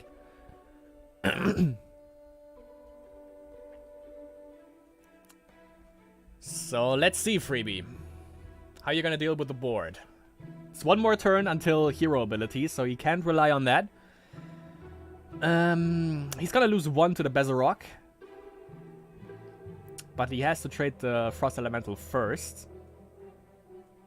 Unless he has Flash Freeze or Power Discharge. So you just freeze the Bezarok. Smash the Elemental into that. Maybe kill off 1 zombie with the Battlescar or just go face with him. Depends. Also obviously depends on what he has in hand. I'm pretty sure there is still some removal left. Gonna have to check real quick on that. There's only 1 symbol. We have 1 Power Discharge, 2 New Horizons. Yeah, there... Oh, and 1 Fire Blast. Yeah, there are still Fireballs in there. Pretty sure. Pretty sure.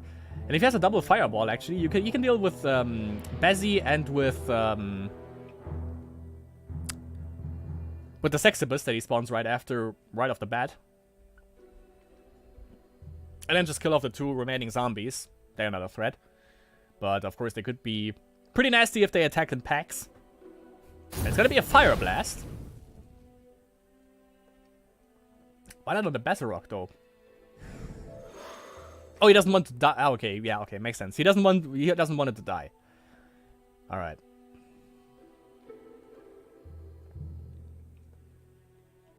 So we're in a little bit of a lockdown right here. The last gang member just died due to the silencer. Due to the government. Kills off the Frost Elemental now.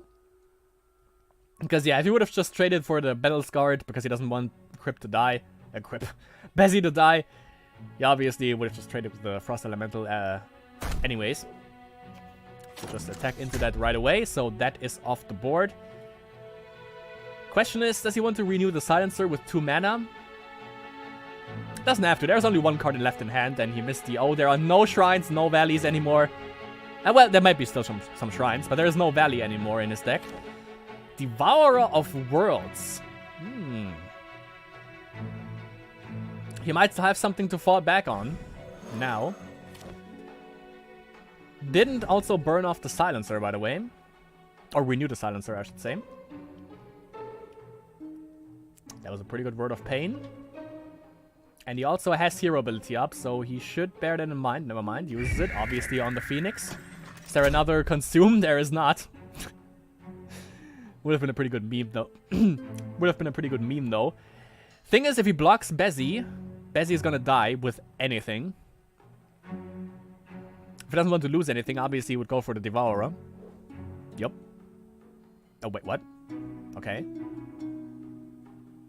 He has Hero ability up, but I don't think he wants to use that, actually. I mean, now he's in the danger zone if he doesn't block now, because if he spawns a freaking... Yeah, he would have been down to 3 HP, and then he just had to trade somehow, and he would have gotten the Sexibus, and he's just dead. So I think that was the right decision to block the Bezzy. Because there's only one card left in hand, I think, and I doubt it's going to be either Eleanor or Reanimate. I kind of doubt it.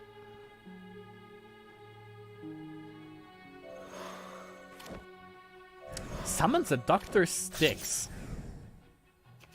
to mill him a little bit. Okay. Infernal Vultures as well. Huh. To get some cards back in the deck. Okay. Okay. Dr. Styx. I was pretty sure it was going to be a Sexibus. But okay. And also, let's not forget, by the way, Freebie still has Armon that is going to hit the board. So, there's also that. Feed some mana to the Phoenix. So he has the symbol.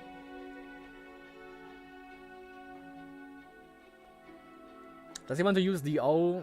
Because that's probably not... He doesn't need the card draw per se. To be quite frank. Power Discharge, that's another card draw. It's also getting a little bit scary now at this point. I think he wants to use Hero ability and then just go face with the Phoenix and the Devourer.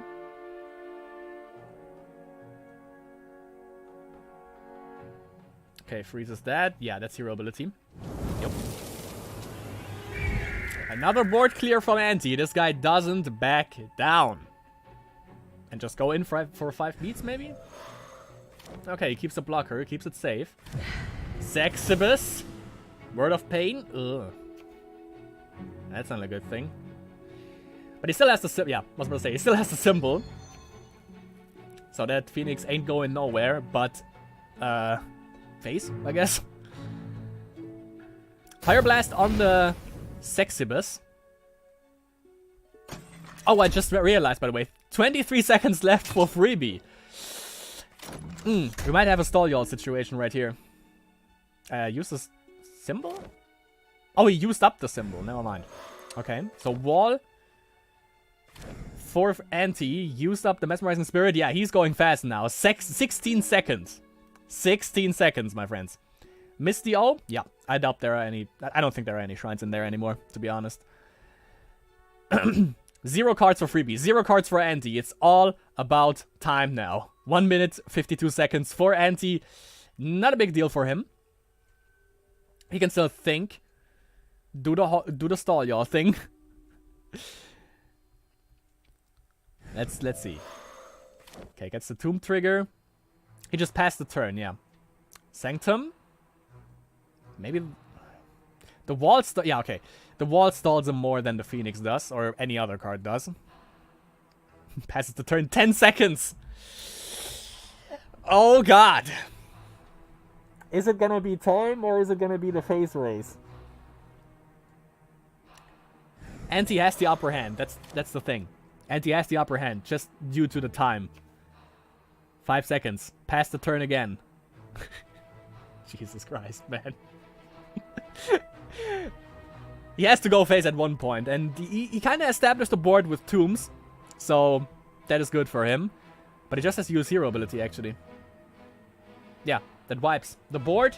He still has his board, yeah. And that's it, I guess. Oh my god, Anti winning with 4 HP after the grind back with from Phoebe. Jesus. And he passed the turn, 2 seconds left. He isn't gonna back down. He is not gonna lose due to time restraints. No, no, sir. That's not gonna happen. Or maybe it is. He should hurry up now also, Anti, because he's kind of in the danger zone. Slowly but surely. That's a 6-6 Devourer as well. But he can just... Maybe he has to attack the wall first anyways. So yeah. Question is, does he have a dragon? An Elder Red Dragon. In the deck. He has it as a card back. Anti! Yeah, thank you. Oh, Sexibus. Oh, Sanctum. Don't use it on the wall. Thank you. 0 seconds. Oh my god. Oh my fucking god. Is he gonna have enough time to just press attack? Freebie. Is that gonna be a thing? He's just burning him down with time now, Anti. He's gonna run out of time too now. Ooh, 2 seconds left on the clock. My god, the Sexibus. Oh my god. What was that? 0 seconds on the clock and the freaking clutch Sexibus. I don't know. No, he drew that off top deck even. He has 0 cards in hand. The freaking Sexibus top deck. Oh god, Freebie. What in the hell is going on? Was that the second game between them? No, okay, it wasn't. Oh, Jesus Christ, man. Oh. He just played fast enough, I guess. That's how he managed to pull that off. Jesus Christ, man. But I mean, it was kind of a dick move from Anti to actually, you know, play him down with the clock. It was kind of bad mannered, I would say. Anti and Freebie. Yeah, okay, that was the only thing that was available. So yeah, not much we could have done there. Okay, so we have the 2 big games: Freebie against Cruel Tech and Sashlar against Dobby. Let's check.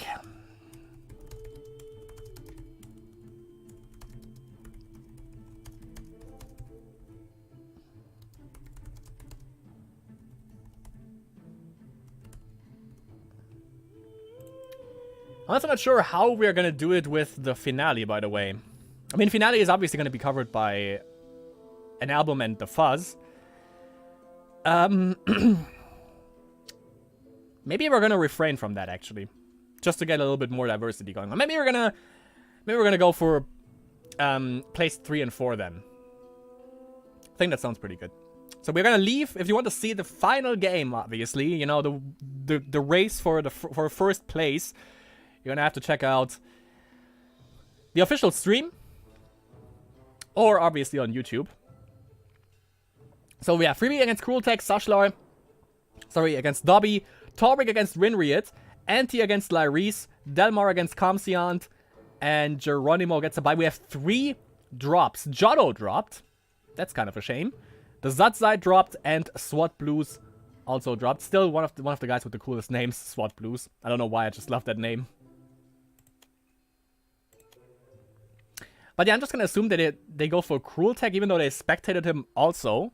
So he got a pretty good showing so far, I would say, in both streams.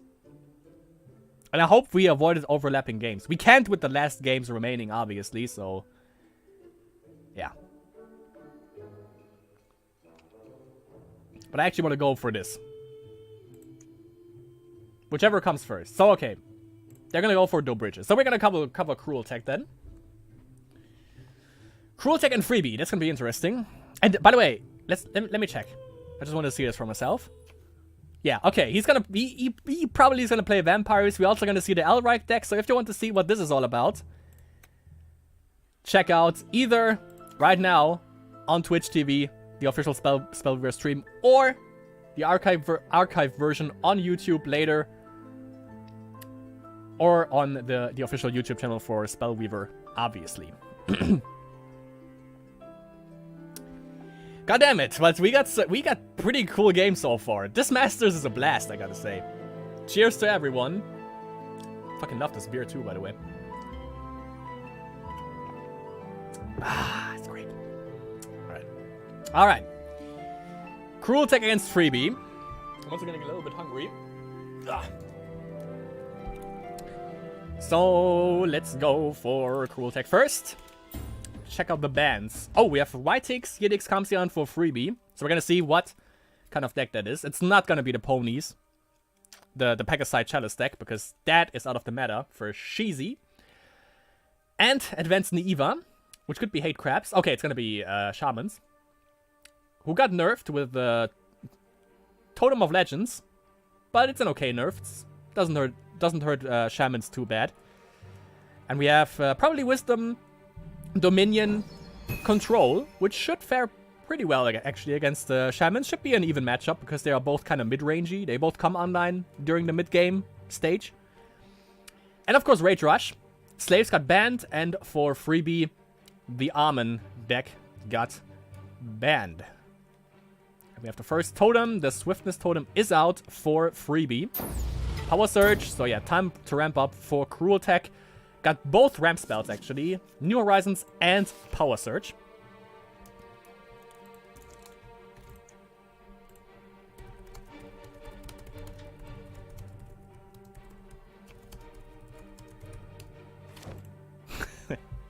Okay. Jin is out, so he can fish out the spells that he needs now. If he doesn't have them in hand already. Was that? No, that was... Okay, use Cathedral for level to play the Jin, I guess. But yeah, not another New Horizons apparently, so... Or he just wanted to get the Jin on the field rather fast, so... So that works out. And freebie. 4 mana probably next if he didn't use Shrine already, so we're gonna see what he is up to. He can slowly ramp up the Shamans now. And we have the Nerf Totem right here, the Totem of Legends, back from... Was it 3? I think it was 3 mana. Back to 3, or down from 3 mana to 2. So the only reason why that happens... I mean, it's not a big nerf, because you still have Rocky Tribe Mystic, you still have Iglo with the Rocky Tribe Mystic, you know, you can still have this on the board. And still do as much as it did prior to the nerf. But the only reason why they did that is maybe there's going to be another Shaman coming out. And maybe it's going to be energy-based. Not sure what they would do, because they already have the Rocky Tribe Mystic, but going to be interesting to see. So yeah, freebie taking his time. He's going to pull a Stall right here. He puts down the business in form of the Offering Yard Priests. Goes in, because he would block anyways with the Jin. Might as well get some card draw, hit something with the Jin. Down to 2. Oh, maybe he has Noxious Fumes? Or Primal Battle. Okay. Drastic measurements against the Jin. Probably was needed. Such bullshit from Cruel Tech because of the time running out, yeah. There's still, you know, it's top deck heroes. Sometimes this is what this all boils down to. And apparently he had 0.15 seconds left or something, because otherwise all cards would have just gone back into the... We all know this when the time runs out. All cards that he had would just go back into the middle of the screen or into his hand, and he would have lost. Even though we had that one instance, obviously, where Cruel Tech lost, even though the time already ran out. Which was kind of a bullshit. I think it was against Dual. And even though I love Dual, that was kind of garbo. Not gonna lie. But yeah, Cruel Tech with the Amethyst Scarab, which also got nerfed, by the way, but of course, still works out. Still a good body. Still good volume. And we have 4 totems out. Totem of Lightning Totem, and also the Drain Totem, the Totem of Torture. So the Lightning Totem is going to deal with the Scarab. If he goes up 1 Wisdom level, we know what's going to come down, and that is the business in terms of Wisdom Minion, Control, and that would be a Silencer. Which I don't like, but for some reason, when I watch it, I don't mind it as much. Which is kind of weird. Okay, Fuzz also managed. Message me, we will spectate whichever of the 2 final game shows up firstly. Okay. Okay. Communicating on high levels here with both Fuzz and Album at this point. Okay.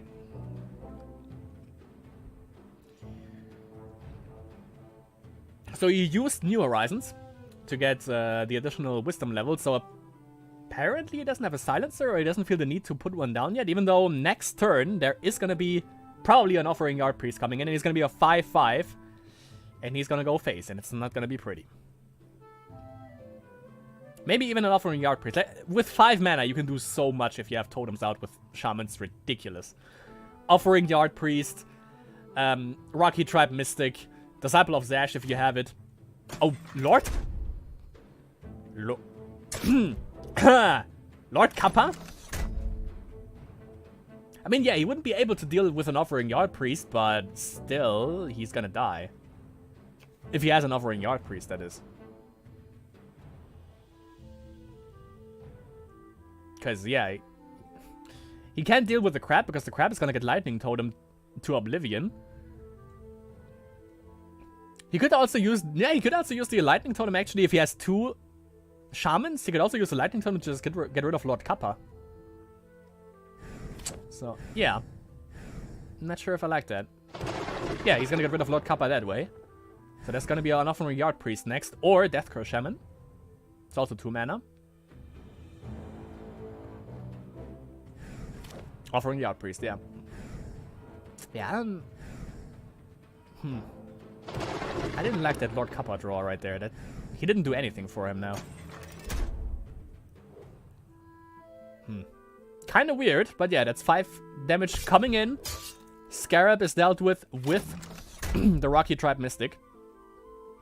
And now he has a problem. 7 damage coming in next turn. If he doesn't have board clear, we could have Cataclysm. Or a Bloodseeking Mutanto, who is not gonna grow because he just removed the Might Emblem. Oh, no. I like that play. I like that play. Bloodseeking Mutanto into Lord Kappa.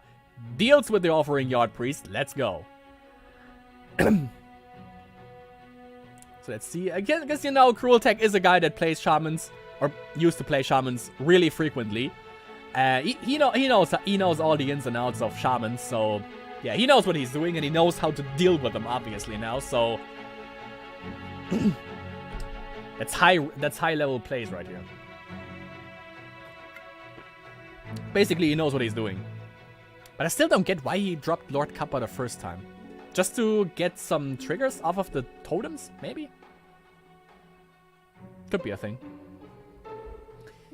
So apparently, Freebie didn't draw an Igloo yet. Because that would be kind of a good time, actually, to... Or, yeah, would be a good time to play it now. Just to get a little bit more triggers. Okay, got the Corruption spell. Mausoleum.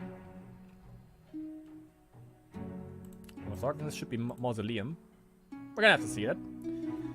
That's right here. Yeah, Mausoleum of the Damned, yeah.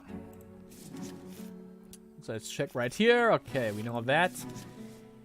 2 Offering Yard Priests in there. Yeah, that's actually what I was looking for. The good old Swamp God Emissary. He is going to use it on Lord Kappa, and there's probably going to be an Offering Yard Priest coming back. That's what it is. And he's going to use up the totem, the Swiftness totem. Not the Draw totem. The Lightning totem he is going to use up. Lord Kappa is dealt with. Totem of Tortures is going to, yeah, stays on the board. 5/5 Offering Yard Priest deals with the Bloodseeking Mutant, and Cruel Tech is down to 9 HP. Freebie is still on 23 H Pizzle. But down 2 totems, so... Ancient Wisdom, 2 additional cards, 6 mana left. Is there... There is a cat... I was about to say, is there a Cataclysm? There is a Cataclysm. There is my answer. Doesn't have a Swiftness totem. Unless he has one in hand, or he draws one with hero ability now. So he's kind of safe. He's kind of safe now. From any sudden damage coming in, and that's the problem. If you let Wisdom Minion control, especially if it's played in the hands by Cruel Tech, come to the end game, you're not gonna have a good time. Because this is gonna be a drag to get out of. Especially if he drops a Silencer now. Silencer is just the death sentence to Shamans. Because they are dirt cheap to pay, which is great. But yeah, if Silencer is out, I mean, how are you gonna activate the totems? You can't. And he has Igloo out, Totem of Legends and Totem of Swiftness. Gets the Rocky Tribe Mystic. Can go face.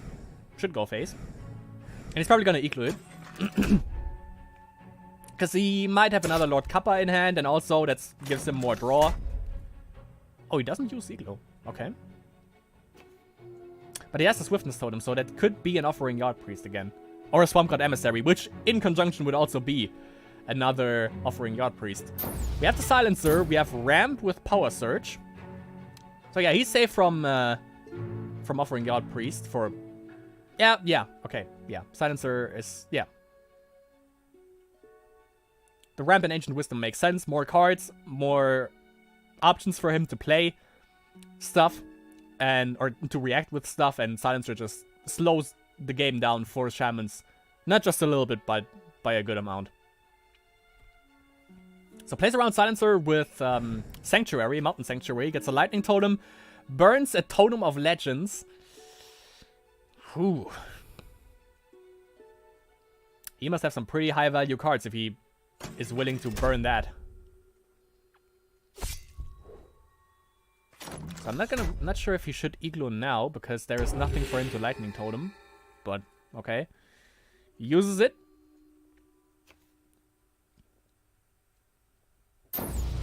Power Surge. Additional card draw. Up to 12 mana now. So do you want to renew the Silencer with 3 mana? He could, for sure. Wouldn't hurt him that much. Since he has the mana, sorry, to support it. Question is, what kind of creatures does he play? Lord Kappa, obviously. I think it's just the high tier cards. Like, maybe also a Prinha. That could be a thing. Like Prinha, Lord Kappa, Bloodseeking Mutants, obviously, because, you know, Dominion. One of the best cards that Dominion has, I would say. Arguably, but I would say.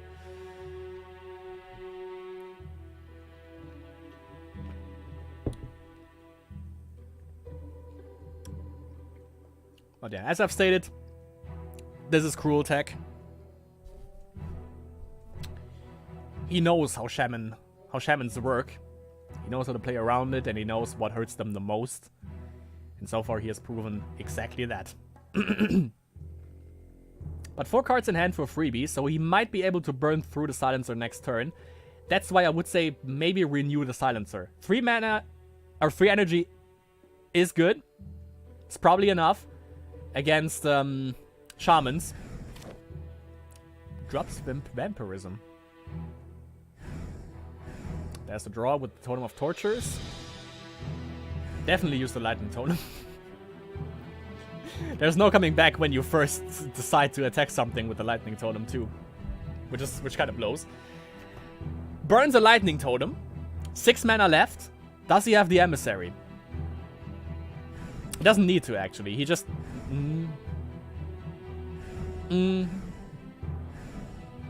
That's why I didn't like him dropping the Vampirism. Yep. He resigns. Maybe he didn't have the right cards in hand. Maybe he didn't have another Silencer. Maybe he didn't have Cataclysm. No, well, Cataclysm also wouldn't have done anything. Okay. Shamans remain victorious. 1-0. Why did I go here? 1-0 for freebie. And now it's on to the second round. Let me check real quick if Dobby is playing Vampires. He's playing Vampires. Good shit, good shit. If you want to see that, check out either on YouTube, the official Spellweaver YouTube channel, or obviously the official Twitch stream. So we spectated from Cruel Tech's perspective. Let's go for freebie now. And he plays probably Hate Crabs. Again, Wisdom minion control. Doesn't get to play his slaves, which kind of blows for Cruel Tech. But yeah, apparently Rage Rush doesn't fare quite that good against Hate Crabs. Definitely doesn't. With Plagued Warders and stuff like that, that just rips right through Rage Rush. But still, it's a rush deck. Sorta. It's a controlled rush deck, I would say. Hate Crabs. So, yeah. And I just think he needs too much time to ramp up. That's gonna be a New Horizons. If he has one. Misses the O, Valley into, yep, New Horizons. It's gonna be Dominion aspect.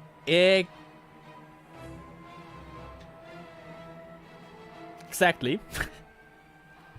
Did he get the skill shrine? Nope, didn't. Is that... Those are all foiled cards, by the way. I mean, yeah, okay, of course, Cruel Tech is with Dominion control. The personification of that deck, basically, so yeah. Kind of makes sense.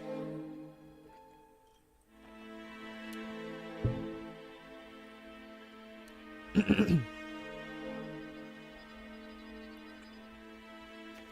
freebie, by the way, with no card back. What is this madness? That's the first thing that you need to put in your deck. You decide on what you play, and then the first course of action should be the card back. Plays Elvish Champion without any of the benefits, so yeah, just wants to rush him down, which is exactly what he should do, because that's what Wisdom Minion Control struggles with Rage, or with Rage, sure, with Rush. And freebie knows that and takes advantage of it.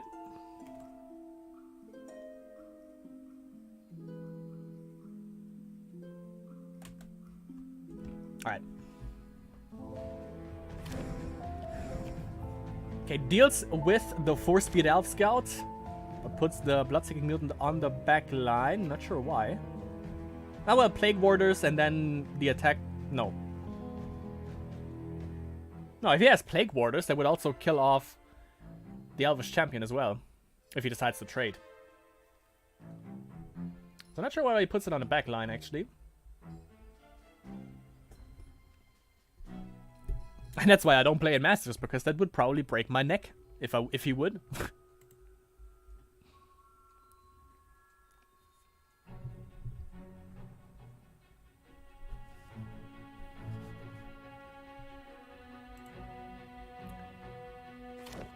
Alright, so it's a Zombie Legionnaire, Call of Jambalaya. I think you can get Summoner Druids with that. And of course it gets shuffled back in the deck, so it doesn't go in the graveyard once you use it, which is pretty cool.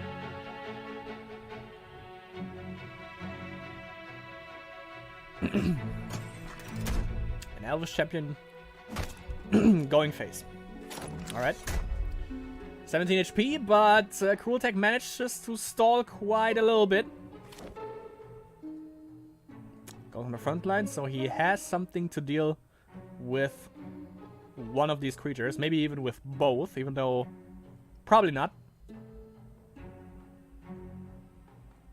I could see Shrine into New Horizons. Power Surge, he might want to save that for the additional card draw that he gets with 7 mana. Or he Vampirically touches that zombie. Symbol of Blood. Okay, I like it. Because, you know, that gives you also 2 HP, because Vampire. Okay, I was about to say. Doesn't trade with the Zombie Legionnaire, but he can't, because he just, you know, moved it to the front line, so he can't attack right away, obviously. Symbol of Blood. I ran that in my zombie list, even though zombies don't really work anymore, which is why I love Dobby playing vampires and actually being able to pull off some wins. But, yeah, I don't really think that highly of Symbol of Blood. Maybe I just have the wrong list. Could be a thing. Maybe it's just outdated. Also, the fact that Emmanuel isn't mono Dominion sucks, because you have to splash in Wisdom. Even though, I'm getting kind of, you know, a couple of ideas now. I could run Catacomb Keeper in Frosty Vampire, because I have Frosty Vampires and Raging Vampires. Raging Vampires is better because you splash in Rage. Frosty Vampires is good because you have Emmanuel, but...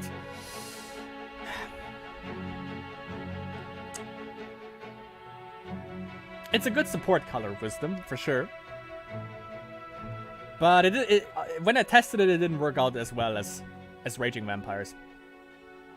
Raging Vampires fared way better, because they have just better removal, in my opinion. So freebie, moving everything back to the support line, that kinda sucks, because that gives Cruel Tech more time to ramp up, but apparently he has to, because... he can basically remove anything with... Oh, no, wait. No. That's a lie. That's a lie. Insatiable Ghoul would have dealt with Bloodseeking Mutant. And there is no Swift creature that I know of that Wisdom or Dominion runs, so there's that. I mean, yeah, of course. Oh, no, never mind. Okay, he could have vampirically touched the Ghoul and then he would have been dead. And he would have still kept the Bloodseeking Mutant, so... Okay, yeah, makes sense. Puts down the Scarab. Yeah, went for the additional mana crystal, obviously. And it's time to get something, to shuffle something back into the graveyard, which is probably gonna be, yup, the Elvish Champion.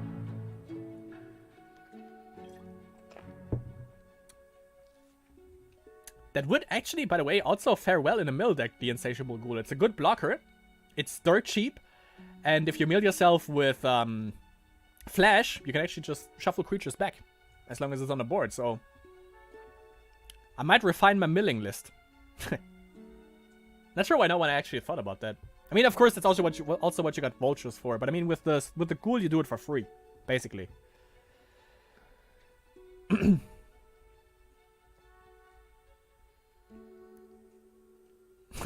I just saw, by the way, 2 aspects for both heroes, but 6 mana for Cruel Tech.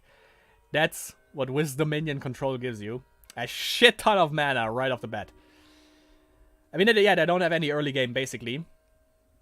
So, yeah, they have to make up with that somehow. They just translate the game really fast into late game. Summon a Druid coming on. It's gonna be an Elvish Champion. It's gonna be Swift, and it's gonna kill something. Maybe. Maybe the Scarab. Doesn't get the Might Emblem, because only 2 creatures instead of 3 on the enemy side of the board. So, yeah, deals with the Scarab, because why the hell not? Kill it before it grows. And then we're gonna see how Cruel Tech reacts. Everything is on the front line except for the, yep, Sculpture. Should have maybe put the Summoner Druid in the front line before he used the ability. Maybe not. Would have been no, it wouldn't have been a free kill because he can just use the Insatiable Ghoul. But what Cruel Tech can do after New Horizons is vampirically touch the Ghoul, attack into it, or just do that. Kill off the, yep. Lord Kappa, kill off the Flesh Sculpture. Can't vampirically touch the Ghoul now to kill it, but I mean, getting the Flesh Sculpture off is definitely more important. And I think he shuffled that card back. Yep, sure did. Sure did. So no crap so far.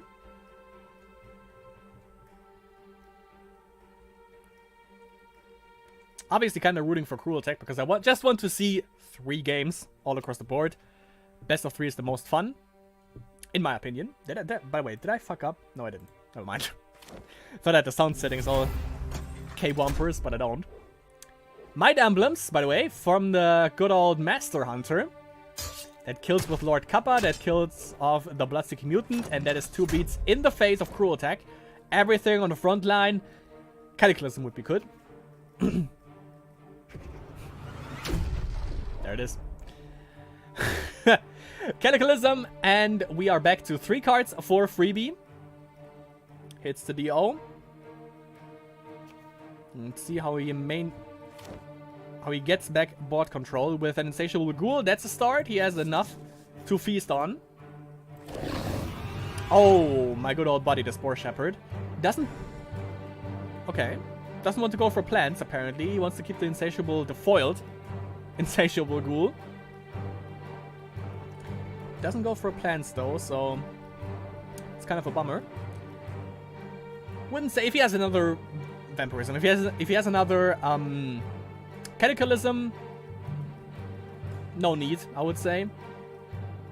Silencer would be detrimental because he only has 1 card in hand. Good old freebie. So that would hurt him pretty bad, I would say. But it's still 5 damage coming in with Shepherd and the Ghoul. Puts down the Djinn. That would have been dead, obviously, so puts it on the support line. Searches out something. Got the Power Surge, got the extra card draw, 3 mana, maybe Ancient Wisdom. Maybe he doesn't have it. Could be a thing. Or empirically touch one of them. Ancient Wisdom. Ancient Cruel Tech at this point.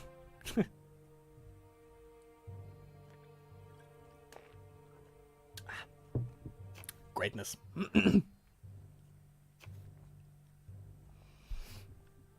Okay, first crap on the field. That's 5 damage. Coming in. I think Cataclysm would be a good idea now. Obviously use up the Djinn first. And of course the crap is going to come back all the time. That's Cataclysm. So I'm not that bad at the game, it seems. I can kind of get some right calls here and there. And the Power Surge. Additional card draw, 2. 11 mana, by the way, and 7 for freebie. It's always great to see. Also 7 cards in it, so mana and card advantage definitely for Cruel Tech right here. And if he manages to win this, it's going to be interesting to see how Rage Rush is going to fare against this. Probably not too well from the cards that we have seen so far on freebie side of the board. But we're going to root for Cruel Tech, obviously. He needs to break that curse. Assassinate. Who runs Assassinate? Cruel Tech does. Mind Emblem right away for the Blood-Seeking Mutant. Yep. That's the mana value that you get with Dominion Control. Jesus Christ. And of course the card advantage as well. That was insane. Oh, Reverence. That also breaks the Silencer, by the way, pretty well. Oh.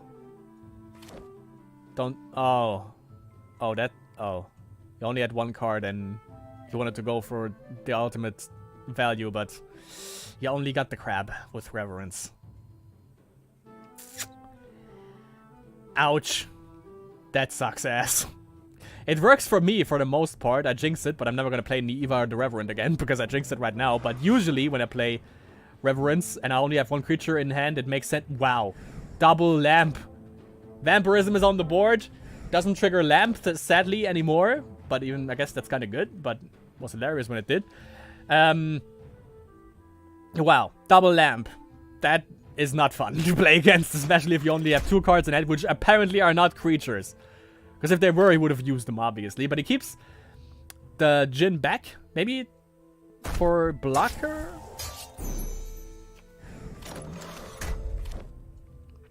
Yeah, he doesn't want to take that 1 damage, I guess.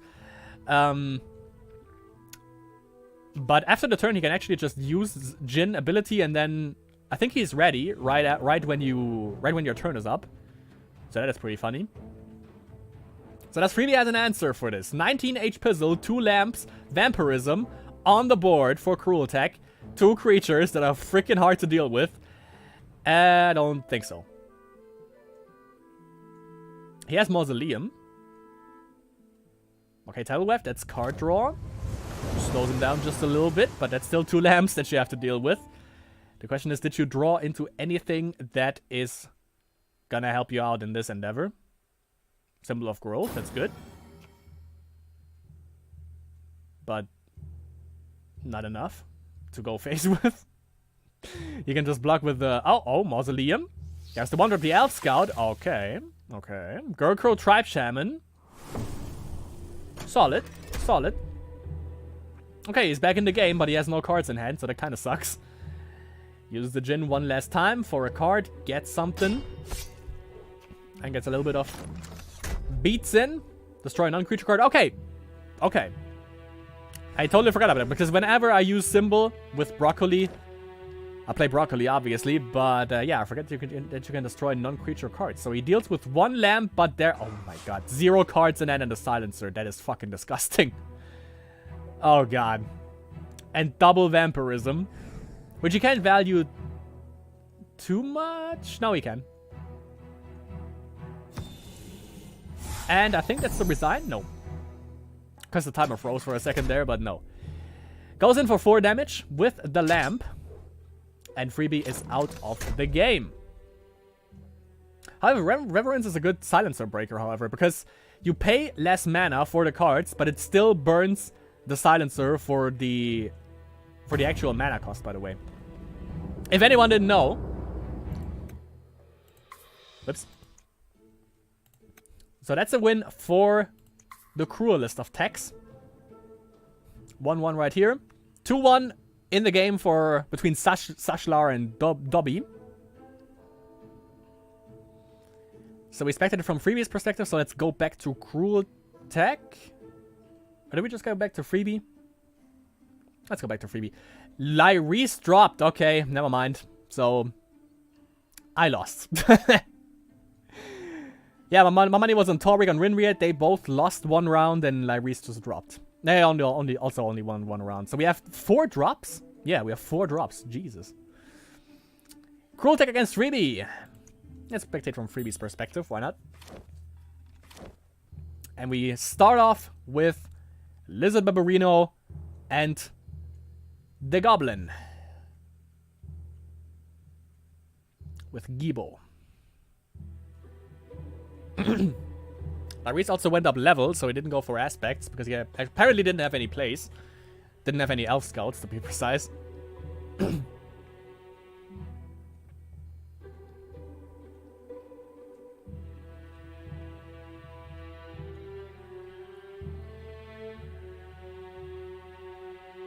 So Freebie obviously threading the needle, but I think he has kind of an advantage over Rage Rush. Should at least. I mean, yeah, the crabs are basically pretty good to just diminish Rage Rush to a certain degree. They can deal with it pretty well. Not, of course, when you have 2 creatures out and you have Elizabeth Barbarino and Gibo to trade with. Or a Goblin Warrior, if you prefer that. I almost have nothing left here.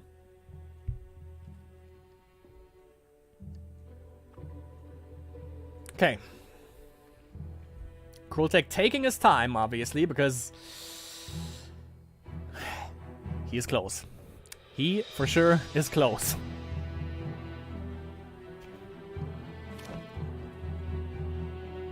Okay, there's the Elf Scout.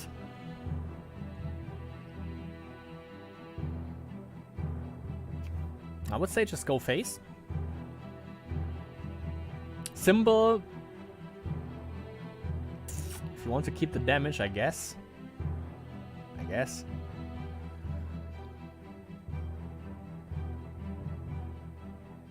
Fireball, definitely not.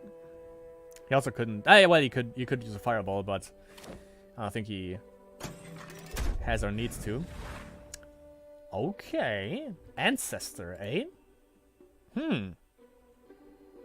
That is kind of interesting. So he's gonna lose the Elf Scout, which is gonna bump up the Ancestor to a 2/2 when he attacks. Obviously, is it when he attacks or it's also when he blocks? As long as it's attacking a hero, okay. Okay, so yeah, doesn't work when he's blocking, so it's balanced. It's basically balanced. Is it a Shaman also? It's a Shaman, yeah. So he doesn't block. Doesn't beef up the Ancestor's Guide. Can't you play like 3 colors? Like Wisdom, Rage, Nature? Or Wisdom, Rage, and Order. Just protect the fuck out of this guy. Bump him up with Symbol of Flux and just go face. I give him 4 speed. That's why, you know, splash in that's why he would splash in Nature. Like Mantle of the Winds or something. It would be kind of funny, actually, to see.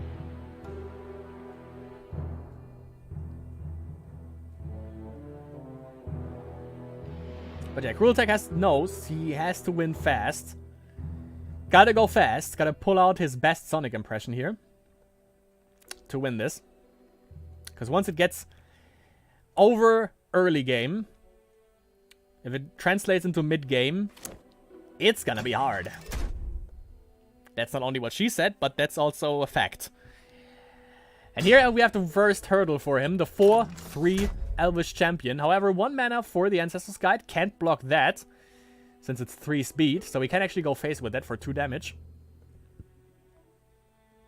He could kill it with a Fireball, however. Fireball and Lizard Barbarino, but he would lose the Barbarino, sure. But, oh sorry, they will also give him 1 additional mana energy for the Ancestor's Guide.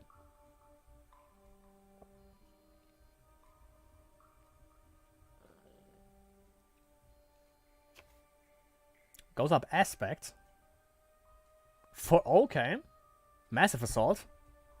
He's gonna massively assault that Elvish Champion, I would assume. Yep. Double attack on that. Doesn't lose the Ancestor's Guide, however. Haru loses the Lizard Barbarino, but I think he can manage that. So Ancestor's Guide lives. Energy +2 for this guy, so he goes in for 3, not for 4 damage with Massive Assault next turn. With the Ancestor's Guide alone. And it's 3 speed, so can kinda compete with elves. Maybe that's actually why he splashed that in, because otherwise Ancestor's Guide is not that good, I would say. At least not in a rush list. It fits in with the curve, sure, but there are better options to put in. Even maybe even Disciple of Zash, even though you don't really see that in Rage Rush, because you need 2 aspects for that, but I think it works. I think it would work. Especially considering that elves are so prominent in the meta at the current state of the game. Tidal Wave. Card draw and stalls the Ancestor's Guide. Puts out the Elvish Champion with neither of the buffs. So that's kind of a bummer for him. Kind of an bummer.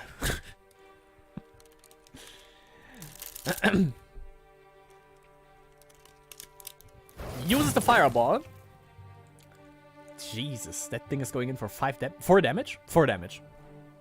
No, 5 damage. 5 damage. 5 damage with the Ancestor's Guide. Here we freaking go.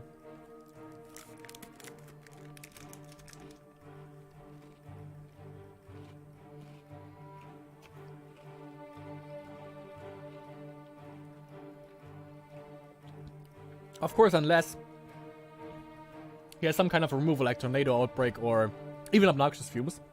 Deals with it. But we have to see about that. And was it Cruel Tech who... Yeah, I think it was Cruel Tech who also ran Goblin Arsonist. AKA Anarchist. Flesh Sculpture into Elvish Champion. Neither of the buffs once again. Puts it on the back line. See if he has any kind of removal. Can trade with the Elvish Champion, obviously, because he has to go face in order to get the damage buff. But if he has a removal again, an Ancestor's Guide is going in for 6 damage. If he... yes, Symbol, he would kill both, but he would also lose his Ancestor's Guide, and with 3 energy, I don't think you want to lose it. I think you want to go face with that, if anything. Snack also works. That's a free zombie, but I mean, he doesn't care, because it's more energy for the Ancestor's Guide. Jesus Christ, man. Jesus. 6 damage with the freaking Ancestor's Guide alone, and it's a 3 speed. That is nasty, is what that is. Okay, he puts the Flesh Sculpture on the front line. Question is, does Cruel Tech have another snack or not? I mean, if he doesn't put down a 3 speed or any removal for that Ancestor's Guide fast, it's not gonna do it. He probably doesn't even have Obnoxious Fumes in this deck, because he has this Almond list right here, which probably runs the Obnoxious Fumes that he so desperately needs at this point.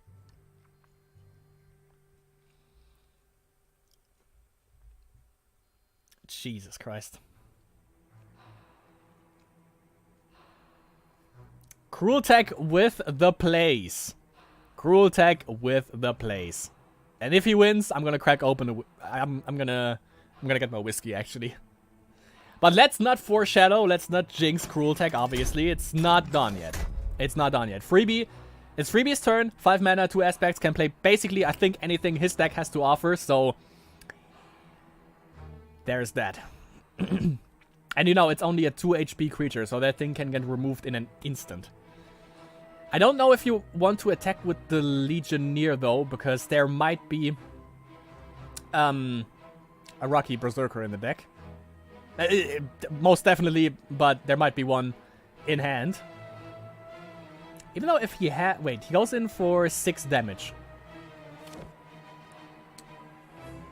No. Now he wouldn't win. With the snack.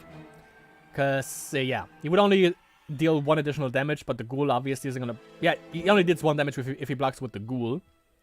So he would be down to 1 HP exactly if he happens to have a snack. And also gets through with the Ancestor's Guide. And a... Okay. Gorgo Tribe Shaman just plays it offhand. Huh. Interesting. Just wants board presence at this point, I guess. Fire Blast. Sounds good. Symbol. Sounds great. Not even... Sounds even... Yeah, that basically sounds even better because it removes... Yeah, well... Fire Blast also removes 2 creatures, actually. Flesh Sculpture and the Goblin. So does Symbol of Fury, however. Molten Passageway. What is it gonna be? It's not that good. It's a Lizard Barbarino. Now what? Gets through, though, with 6 damage. Down to 2.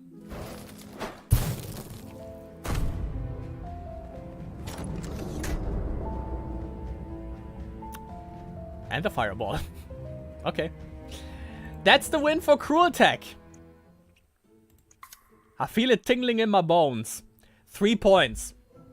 Round 3. Round 3. Cruel Tech against Sashlar in the final.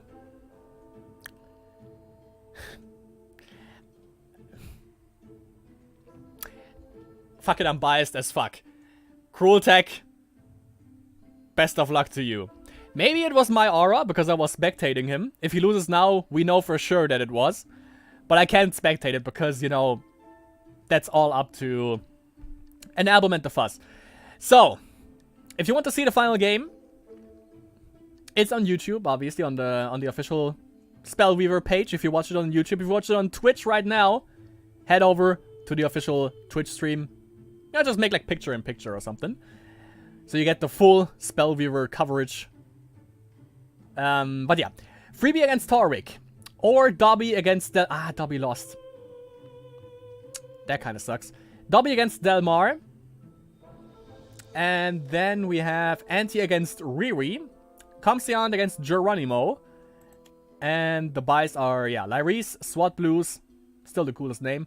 The Zatzite and Jodo. So... Torvik against Freebie sounds like a no-brainer, but I actually want to see Dobby. Delmar also, I think that... And I'm not sure. I'm really not sure, but I think it's Delmar's first... first Masters. Managed to get 2 points, so... Congrats. It's basically... Yeah, 2 points is 2,500 crystals for sure. And we're gonna see if Cruel Tech is gonna... Maybe you just waited for, like, the biggest prize pool, which is 378.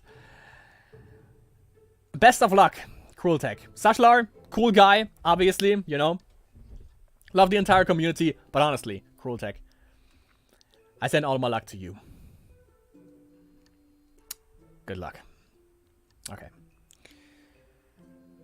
Good. We're gonna celebrate this with place number 3, which is gonna be, yeah, duked out between Freebie and Torvik. Sorry, Dobby. Sorry, Dobby, but the vampires kind of deceived me, but no. I'm gonna go for Freebie against Torvik. Let's see. Is Dobby playing vampires right away? No, so I'm not feeling too bad. Alright. Kampai, that's gonna be my last... Yeah, that's the last bit that is left.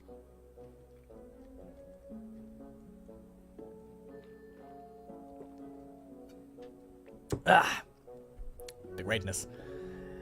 Good. Torvik against Freebie. There we go. Let's spectate Torvik for now. Entry L card back. Sweet. And we have Heal Million, I would assume. Could also be Knights. and I guess Hate Crabs against...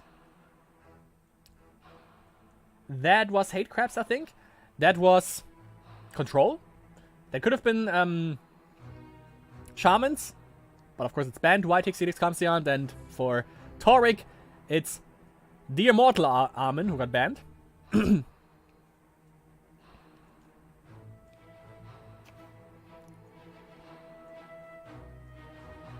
we're gonna see what this is all about. But actually, like, you know, the thing that I like about Dobby's decks, just, you know, that he is in our hearts right now, since we don't spectate him.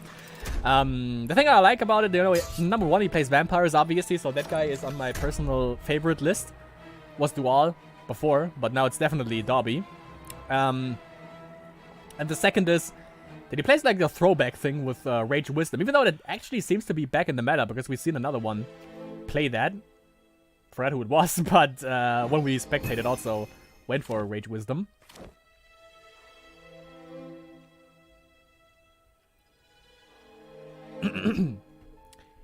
So Angel Best Knight, so yeah, still up in the open, or out in the open, what Taurik plays. Still could be, it's not Green Soldiers, or Hermilion Green, that's what it was. Green Soldiers obviously not, that requires Alexa, but requires a purchase off of Amazon. But yeah, we're still out in the open, could still be Knights, could still be Heal Million, Priests, obviously. I have to wait and see. I would say just go face. 3 damage with that. That is definitely Hate Crabs, and that's a Zombie Legionnaire, and that's 3 damage. That means down to 16 for Taurik. But if it's Heal Million, he can get that back pretty fast. And if he throws down a Spell Warden or... Nah, no, the 3-speed blocker doesn't really change anything. You can also play that in Knights, but... If he throws down an Angelic Temple, which he could... Also with the 3-speed blocker, then we know for sure what he's playing. But he didn't reveal it just yet. Holy Radiance, that deals with the entire board. If he has a Flesh Sculpture, that would be pretty fun for freebie, because he just gets 3 Zombie Legionnaires for free. No, 4 Zombie Legionnaires for free.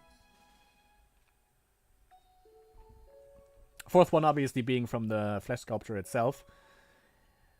But doesn't seem to be a thing. So just go face, deal 5 damage. And establish your board again. Tidal Wave, okay. Once you get rid of that, makes sense. 2 damage to the face. So basically only deals with the zombie. And the Elf Scout. Puts down a crab. Comes back, sure, but... Depends on what he has on hand. Maybe he has something that he really wants to play with 4 and that requires 4 mana for him next turn. Or maybe a combination of cards, rather.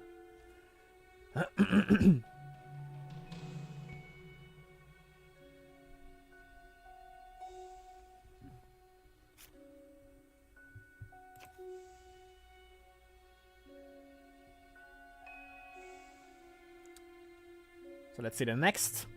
Angel Blessed Knight obviously hit the board. And only one more aspect to actually play Gomor, even though, was he 4 mana or was he 3? I don't play Order that much, so I'm not exactly sure.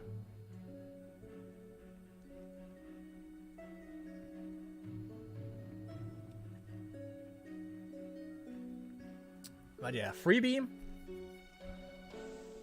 Nah, can't really say that. I was gonna say freebie maybe with the upper hand, but kind of hard to tell.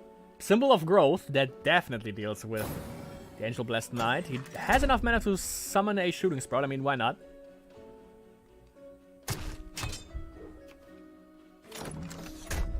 Yeah, just summon a Shooting Sprout.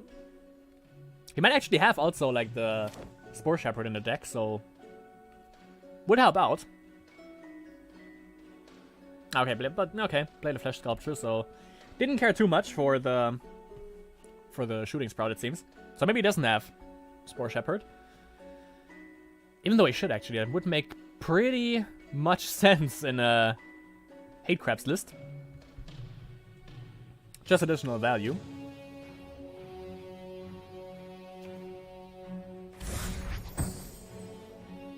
Okay, that's Namir, so that's Primal Battle, alright.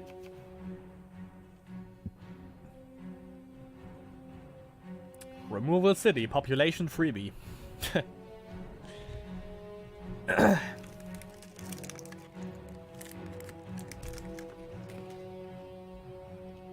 So Mausoleum, that's gonna be a 1-level creature apparently hitting the board. Didn't use it. Well, it's -1 speed. He could have. Oh no, he couldn't have killed it with the crab. It's only 1 damage. Never mind. So yeah, Namir would have survived with 1 HP.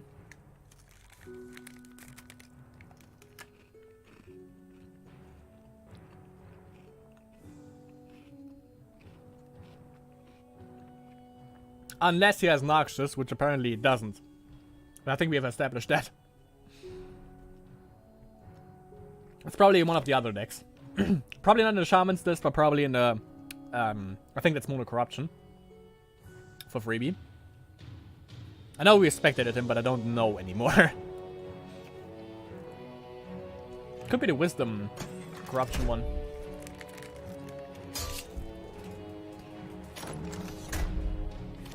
Mm-hmm. 3 damage to the face with Namir and a Gomor hitting the board. Not a good time for sure.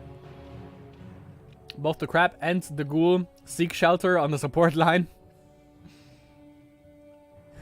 And Gomor goes for the additional HP. Not for the speed. Okay. Doesn't need the drugs, it seems. And only 1 more level. And he can get the double activate with Gomor. So we have to be on the lookout for that.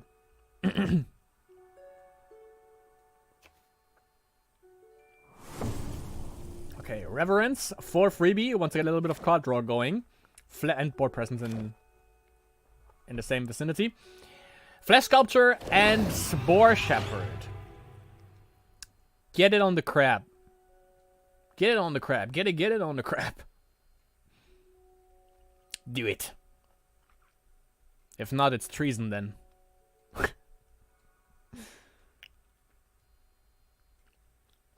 Put that shit on the crab. Come on. You know you want to. Yes. Probably not on the ghoul though. Not sure. If it's broccoli, put it on the ghoul. If not, then don't. I think the ghoul is gonna do much more than a 1-2 shooting sprout. But I mean, with this, it's just value. You get a free shooting sprout, and you get the plague crab back as well, with 0 energy, but still you get the plague crab and a shooting sprout. Interesting to put the target emblem on Gomor, however. Do you want to transform that Gomor into a shooting sprout? Probably not. Probably not. So yeah, we have the plants and the additional plague crab. Sadly, since all of that was summoned, nothing for the flesh sculpture. Ghost face.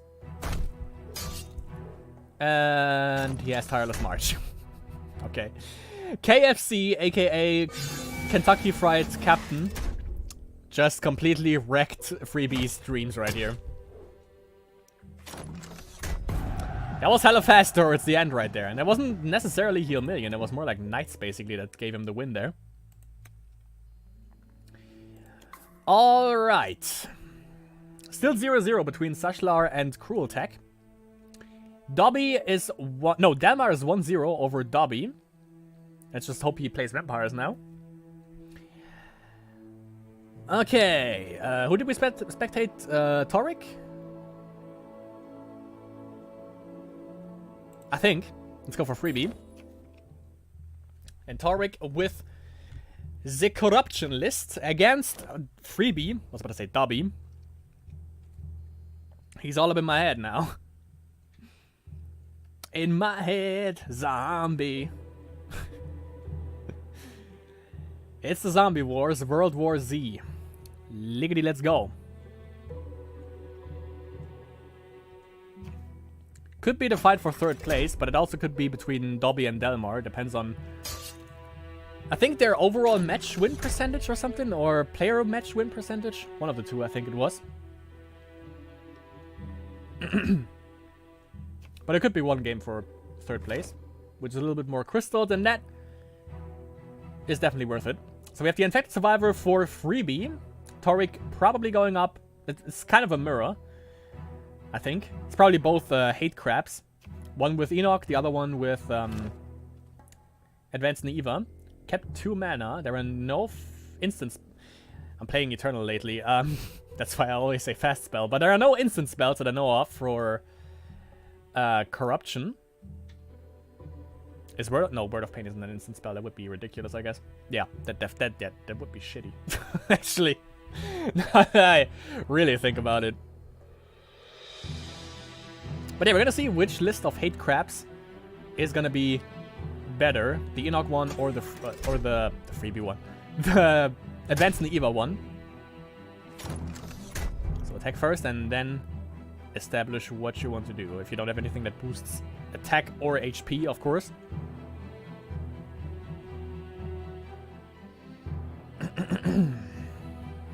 And there's still the Almond list for freebie.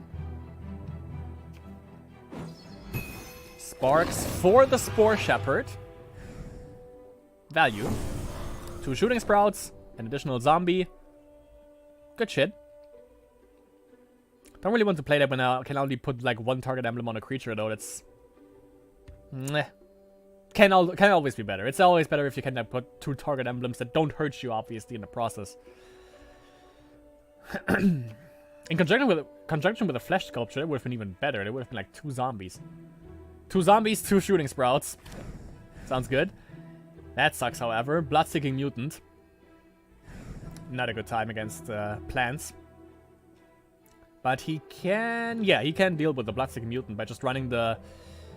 Yeah, 0 mana for Torek, so he can't do anything that could be... Okay, it's not...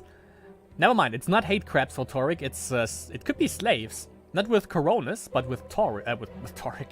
With Enoch. Maybe. But yeah, you can deal with the Bloodseeking Mutant by just running the Spore Shepherd into him first and then the Shooting Sprout right afterwards. Not sure if he wants to trade the Zombie Legionnaire, though. But I mean, the Torek one has more value since it's foiled. So maybe. But you definitely get rid of the Bloodseeking Mutant. Not sure why you put him on the front line. And, oh. Ooh, boy, that's value now. Deals with basically the... Jesus Christ. Oh, I didn't... No, don't trade the zombie. You could have gotten like 4 plants out of that. Now you only get 2. There were 2 triggers from both Spore Shepherds. I don't know why he traded. He also couldn't have blocked with the zombie, so I don't know why he traded that. Especially considering that he put a target emblem on it. But yeah, it's apparently slaves. Or just a stallion deck, but not with Coronis, so maybe not slaves. Oh, yeah, I know about that bullshit right here with the Flame Serpent. Got it active, however, with the... How's it called? Stronghold Metropolis. No one plays it anymore. Phasean Mercenary. Okay. And now we have a 3-speed stallion that is still gonna die to everything on the board. Aside from the Spore Shepherd, so he probably...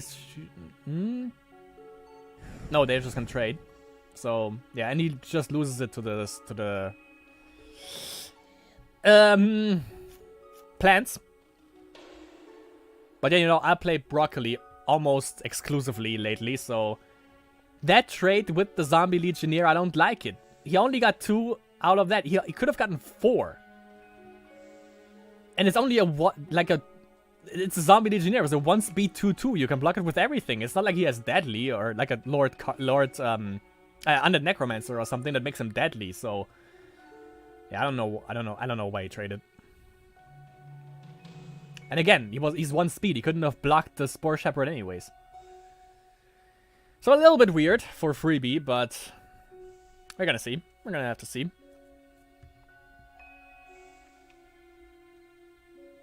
He could go face, basically, because Stallion isn't doing jack shit. He just trades with the Spore Shepherd and he just loses it to the Shooting Sprout. And even more threats, Flesh Sculpture and Elf Warrior. Let's see if he just trades with the Spore Shepherd. Might as well. But, that's just... Yeah, that's almost lethal. He would be down to 1 HP. So do you want to take the Campbell? I don't think you want to. It's either 1, or if you block 1 Spore Shepherd to not lose the Stallion in the process, you would be down to 4 HP, Torek. Tough. Tough for sure. And that's why I play Broccoli, by the way, because you just get ridiculous stat lines with your Shooting Sprouts. But he trades with a Shooting Sprout. No, sorry, gets rid of 1 Shooting Sprout and loses... However, loses the Stallion in the process.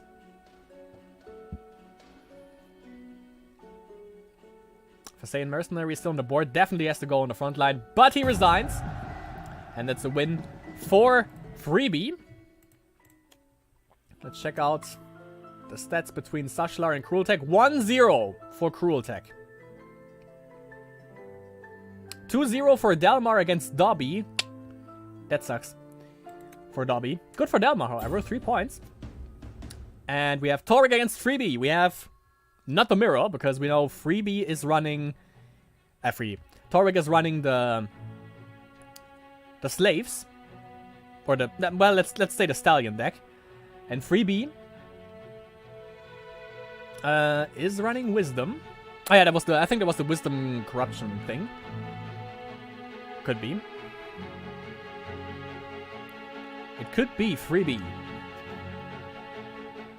And we have to keep an eye, by the way, on the cruelest of techs, obviously. It's 1-0 for Cruel Tech. 1-0 for Cruel Tech.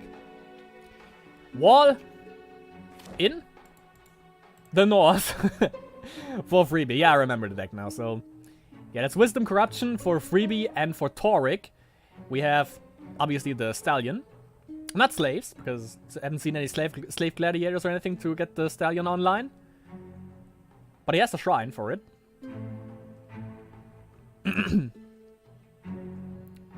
Wisdom level and corruption level is out, so he can freeze the mercenary if he attacks, which he probably will next turn. Mesmerizing Spirit. Let's see what value card he drops. Shrine. So anything would have been worse. So he probably has a pretty good hand, Torek. Or he just has shrines. That would be actually pretty shitty. I had that happen to me once, and it's not a fun time to just draw shrines. You can never make a Spellweaver player happy, basically. You know, missing like DO 5 times with not having a Valley, and then you just start the next game with just with just 7 freaking shrines, and you draw one at your turn, and draw one off of the shrine.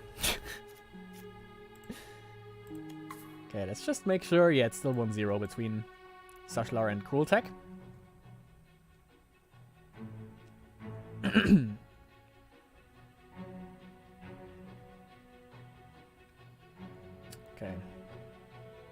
And Torek apparently threading the needle here with this game. Another mercenary. Devious Plot. Draws off of the Fasain Mercenary. Good shit. And let's see if he wants to trade with the Mesmerizing Spirits. Nope. Keeps it safe. Apparently doesn't have a Nightmare Stallion out though. Or in hand. But yeah, dealing with the wall in the north is actually pretty helpful. Pretty much. Because if there's one thing that stalls the game, then it's definitely wall in the north. And you can still play that bullshit, by the way, in 1-turn heal. I just realized that. It's actually beneficial because you also need Wisdom for 1-turn heal. Blood Witch Harpy. Depends on how many 1-drops there are in his deck. I would assume quite a bunch. Because they don't cost that much and you get Nightmare Stallion online with it. Nightmare Stallion is a true drop, yes. Okay. So is he gonna... No, he's not gonna clutch Freebie. He's gonna put a couple of his cards. There's the Slave Gladiator, however, so it is basically slaves. Going in with a Nightmare Stallion 4-3 3 speed, love these stat lines. 3 speed is always cool. And that's beats. And that's 1 additional mana, probably for Torvik next turn, because he has to sacrifice... No! Never mind, I totally forgot. It's not a 1-drop, it's a 2-drop. Ah, plays around smartly around the Blood Witch Harpy right here. Just to make sure again, it's 1-0. Depends on what Sashlar also banned. Maybe he actually banned Rage Rush.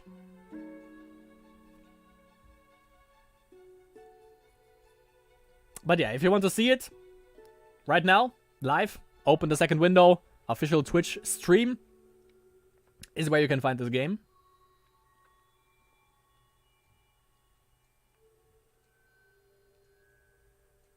Okay, New Horizons 4 freebie. That's the additional corruption level that he needs. Can just go face, I guess. With both. It's 4 damage. Nothing he has to block next turn. Possibly... Oh, that sucks a little bit. Word of Pain also on the Nightmare Stallion. Obviously. Additional card draw also thanks to Word of Pain. So yeah, the Slave Gladiator is gone. And Nightmare Stallion is not as strong as it used to be. But there's another Nightmare Stallion, and apparently he can get it online. Or not, if I look at the current mana that he has.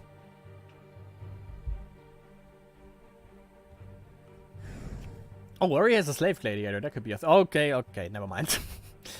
The Skill Shrine, of course. Sparks in for the Flesh Sculpture.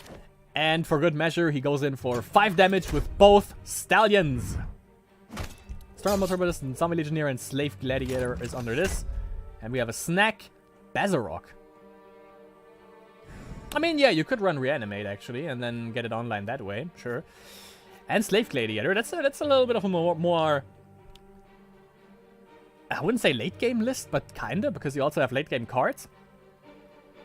And yeah, the thing that sucks the most about Stallion, because I also played the Slave deck with the Stallion, is that you basically lose... If you lose all the cards that are under Stallion, basically. So he doesn't have any copies of...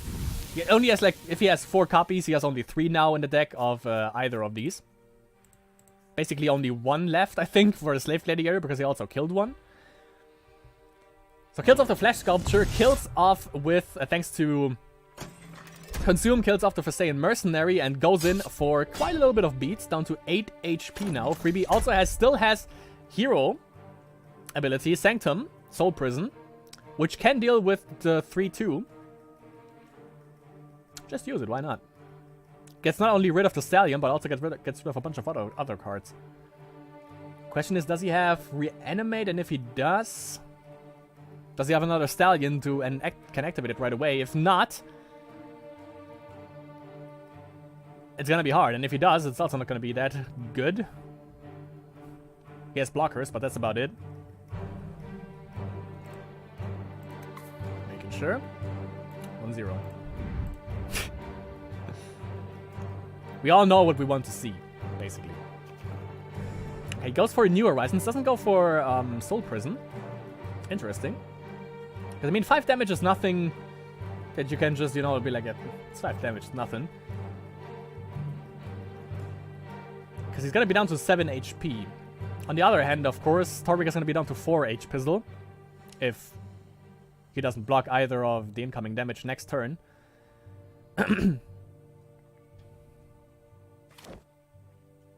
Death Curse Shaman. Sacks it right away. That's good. Kills off the Mesmerizing Spirit. Draws a card. And that's a Phasean Mercenary. And that's 5 damage. Why do you put him on the back line, though? I would put him on the front line to just be able to block the... Well, that's only 2 damage incoming also, but yeah. Guess that kind of makes sense if you don't want to lose that. And yeah, that is the final match between them, by the way. It's 1-1.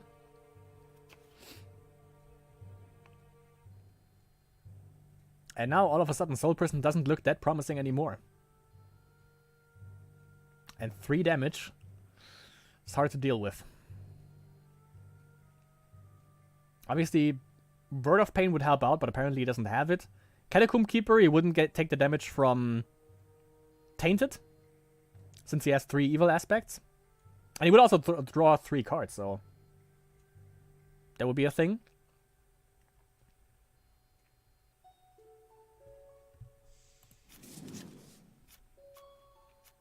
It doesn't have anything really of significance in the graveyard, so everything else should be still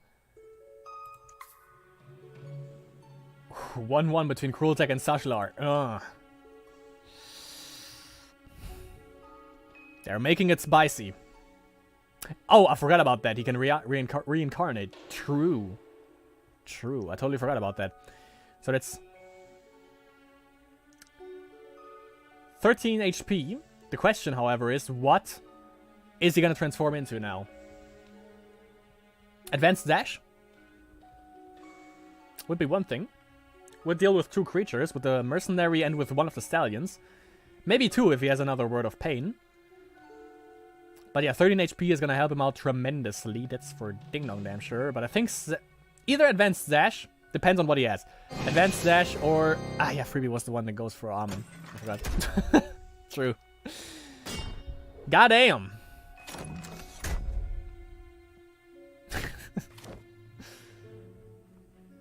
And there we have him. Good old Djinn of Wishes. Let's see if he makes the wish or not. Doesn't. Okay, Taurik. How are you going to deal with the situation that just presented itself in front of you in the form of the Demon Overlord from Freebie? What do you got? You got a card draw. Got 3 cards in hand, which is 1 more than Freebie, so you would win superiority. Not in terms of HP, however, but in terms of creatures on the board and in terms of cards in hand. For now, at least.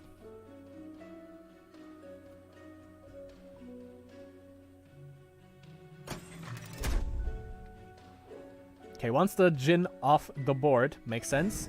Yeah, uses it once. And does he hit something? Yep, he does. Gonna have to wait and be patient to see what it is, however. So that's 1 creature dealt with. Everything's still on the board for Taurik.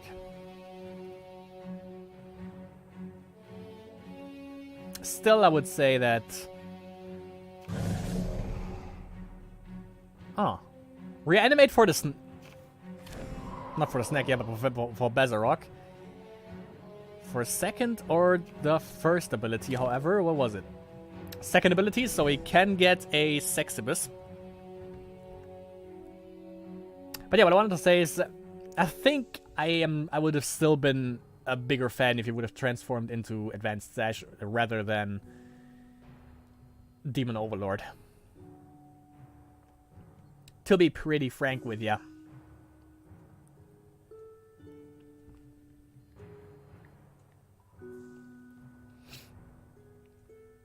So he has a blocker with Bezarok. He's gonna sacrifice the Mercenary, I would assume. Or is that what he wants? Is he playing into his cards? He gets a card draw, however, for that. That's cool. Oh. Does he... Ooh. Oh, no, wait. He can just sacrifice... Yeah, Bezarok and get the... Grim Abomination. Ooh. Interesting. Interesting. Okay. Can also get Azaris. Would be kind of a meme. I like Azaris. Huh, Grim Abomination would also be pretty good. 5/5, 2 speed, sure. Also deals with the... it's better stat lines than Bezarok. He would kill off Bezarok. But, okay, it goes for a Sexibus, so... The standard meme. With, Bezzy. So Bezzy not a big threat, actually. You can just trade in with the Sexibus, but he might... trade the Sexibus with the Bloodwitch Harpy.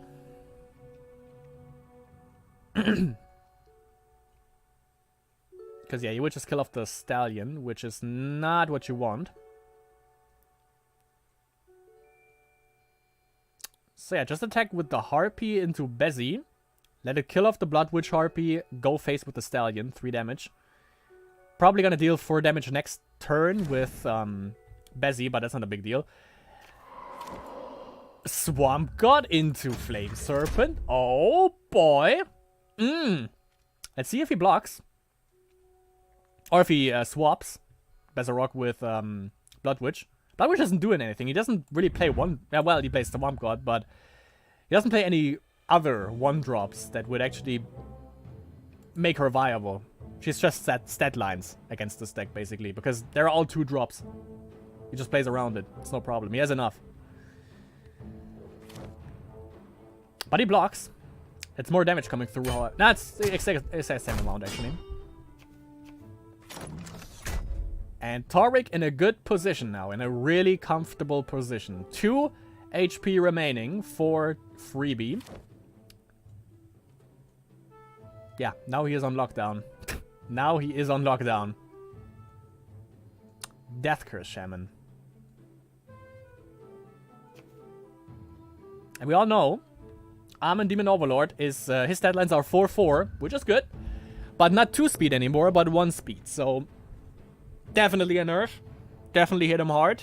Definitely makes him a little bit less of a threat than it was previously. Okay, reanimate. Let's see. This is also kinda exhilarating. Mesmerizing Spirit drops a Zombie Legionnaire. Ooh.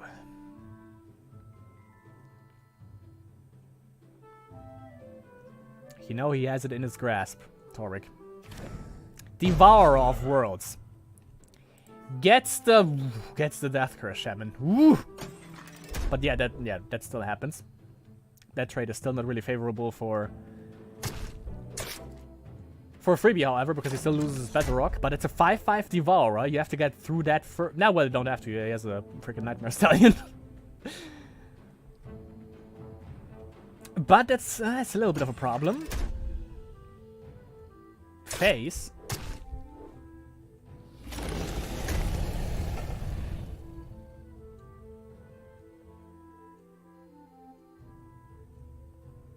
Devious. Okay, Devious Plot.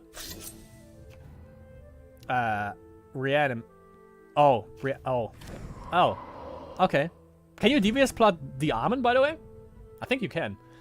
So not sure why you did that, but that was a little bit more fancy, I guess. So, okay. Taurik with the win.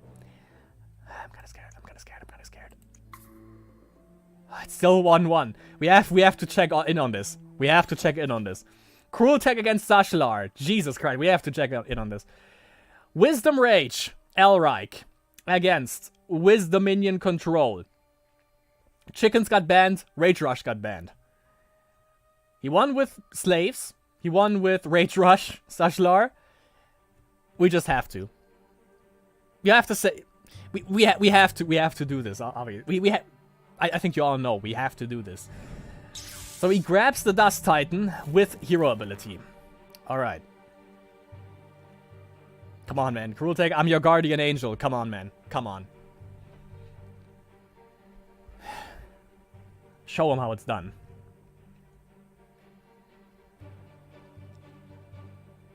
I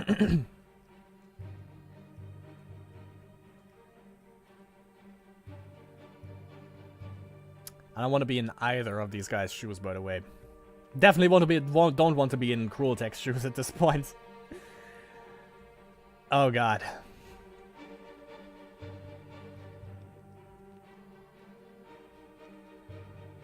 I mean, yeah, you know, we could have watched another. Maybe I should have watched like another game, but you can't pass up on this. This is just, yeah, it has to happen.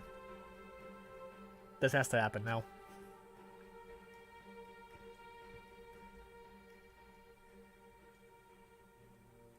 So let's see, 12 mana, definitely right above Sashlar right now, but he has 3 speed creatures, which is a problem. Apparently also doesn't have any creatures or any cards that give him mana or energy. So we can't buff up the Dust Titan. He's gonna block with Elrike, I guess, if he shocks the second Phoenix. But the Phoenixes are gonna be a problem. There is Lord Kappa, however. deals with 1 Phoenix.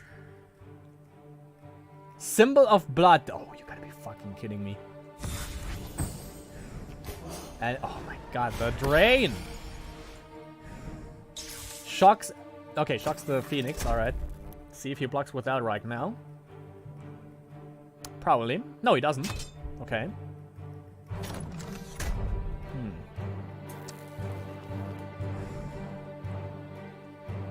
Symbol of Blood, doing the plays here. Never would have guessed that. Maybe that's why my vampire stacks aren't as refined, because I just don't put Symbol of Blood in there, because I think it's just too much mana. But yeah, you have to go into late game, obviously. In late game, with like beefy creatures, it's worth it for sure. And I think that's also how we can deal with the Phoenix, actually, with just like playing Symbol of Blood. Deal with that, deal with it that way. And then maybe another Lord Kappa deals with the second state of the Phoenix, and then it's just off the board. But it's Rage Wisdom with Elric, so I would assume that he also runs Silencers, so it might be a Silencer war. Not sure, but of course, if one guy plays a Silencer, the other one just plays a Silencer, and then, you know, stalemate. And definitely in favor of Cruel Tech, because he just has that much more mana compared to Sashlar.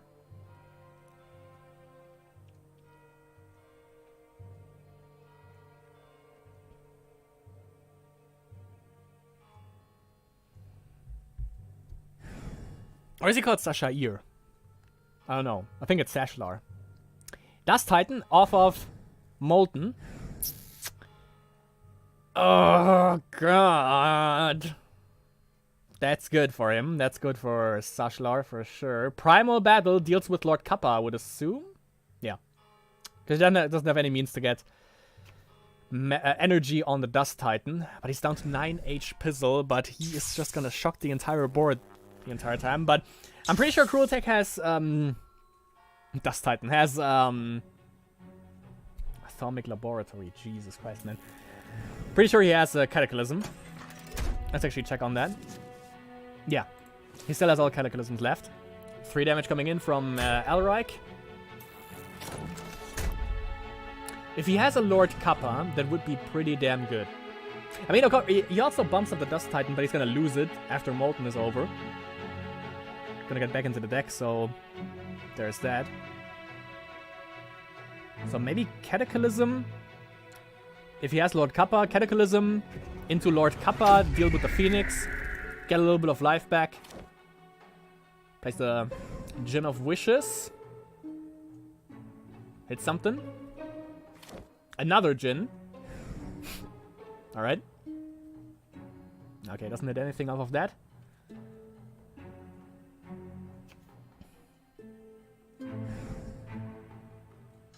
And yeah, put the mana right back on that Phoenix.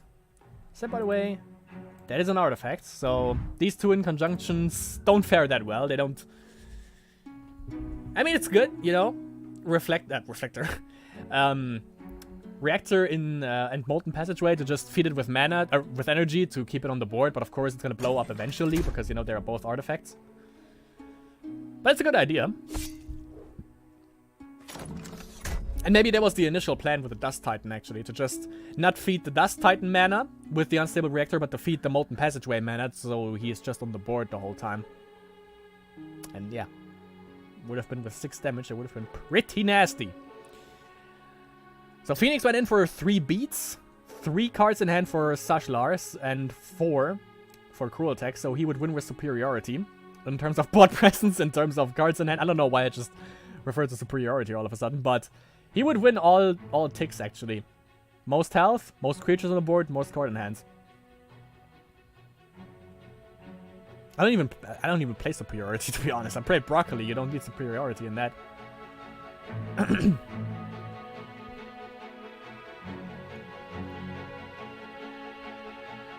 Sashlar's turn is now out in the open.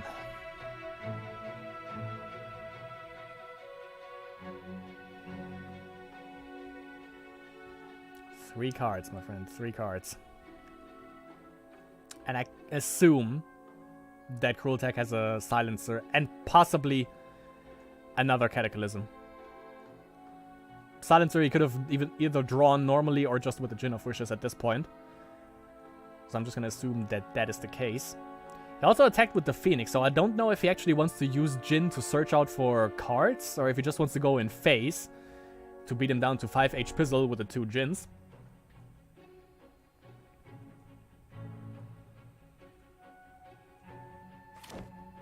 His timer is slowly running out. Another Phoenix. Molten is off of the off of the board, and he has to deal with a second 3-speed Phoenix, who can just stall basically. So maybe he doesn't want to go fade. He can go in. He can get in 2 beats. The other one is gonna get blocked by the Phoenix,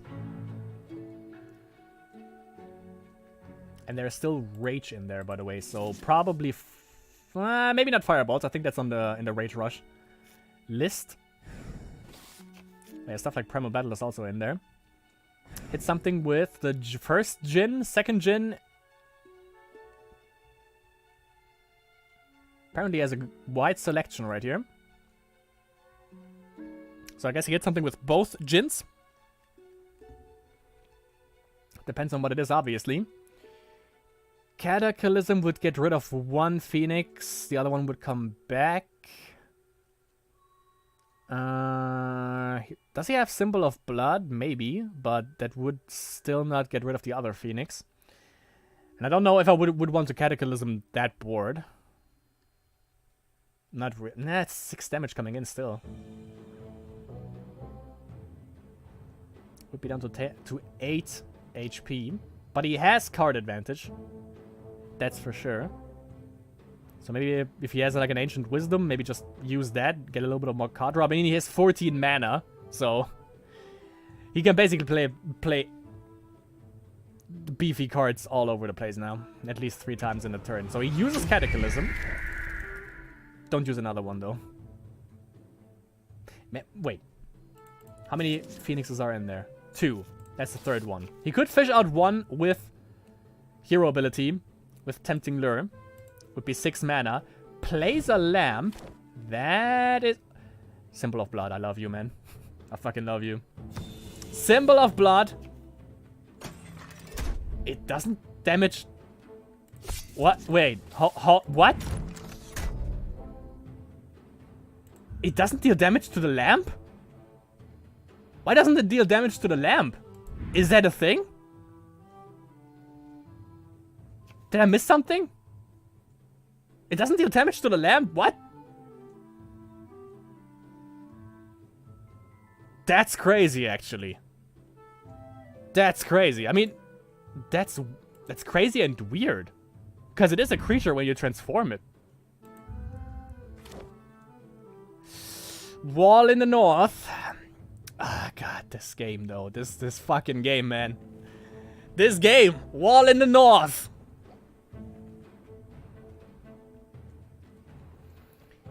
Stalls him, but kills. He kills the wall right away. He can free.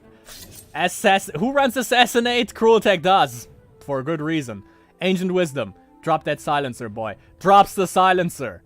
Here we go, my friend. Double lamp. Oh. Can only activate 1, however, but he's down to 1 HP. Sashlar, 1 HP. Cruel Tech 14 has 2 lamps. Has a silencer. 10 mana. Can break the silencer with another silencer. That's Silence Deception.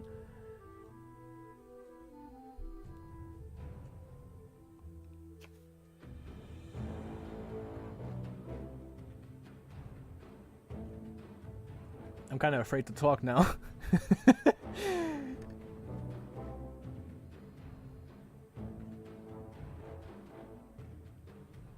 Okay, Sashlar has to think really, really hard now. 372 bucks, I think it was, are on the counter right now. Atomic Laboratory on the reactor. Okay. That happened. Resign. Resign. My friends. It happened. It fucking happened. Did it happen? It fucking happened. Cruel Attack. He broke the curse. He broke He broke the curse. He broke the fucking curse. Cruel Tech, you are the man. Jesus Christ, man. Jesus Christ, I'm breaking everything right here. Cruel Tech, in your honor. Jesus Christ, my dude. Jesus Christ. 34 Masters. I don't know how many appearances he had. He fucking nailed it, my friends, for the first time. Cruel Tech. 1 Masters 34. Jesus Christ, man. That was insane. Okay. Dude. I'm gonna bring out the whiskey glasses right here. I'm gonna drink one for you. Because you definitely fucking deserve it. Got that. Got the best whiskey that I have right here, by the way. Japanese whiskey. It cost me like 60 bucks, I think. But it was worth it, by the way. It's pretty good. So, Cruel Tech, in your honor, I'm gonna drink that. I'm gonna drink some for you. Hope you're gonna drink with me, maybe. Definitely deservingly so. Cruel Tech, Masters 34 champion, everyone. This one's, my friends, this one's for Cruel Tech. Well fucking done. Well done.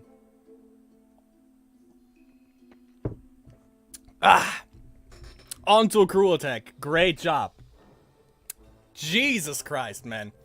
Masters 34. I think I spectated almost every game that Cruel Tech played in this Masters. And, I think it's safe to say that maybe I am his guardian angel, after all.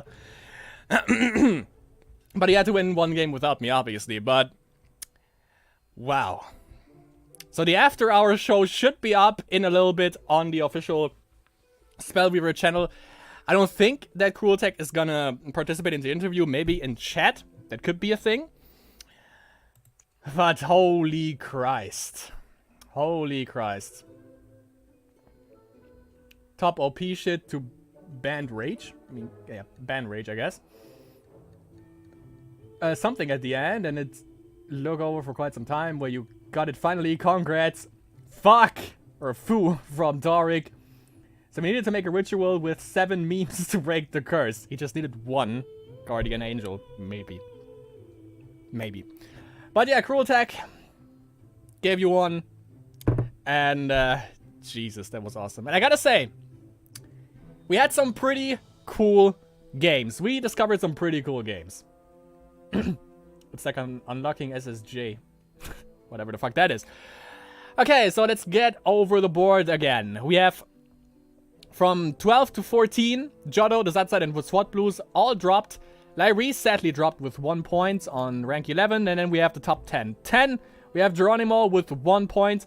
We have Anti with 2 points on rank 9. We have Rinriet on rank 8 with 2 points. On rank 7, we have Skomsiant, aka Ytix, aka Yidix, with 2 points. Rinriet, and we have on rank 7, we have Comsiant with 2 points. On rank 6, we have Dobby playing vampires. Good old dude. 2 points. Freebie, rank 5, Freebie with 2 points. Rank 4, Dalmar with 3 points. Rank 3, Sashlar with 3 points. Rank 2, Toric, coming through, by the way, with the overall match win percentage, smashing Sashlar, even though he should have been 2nd place because he was in the final game.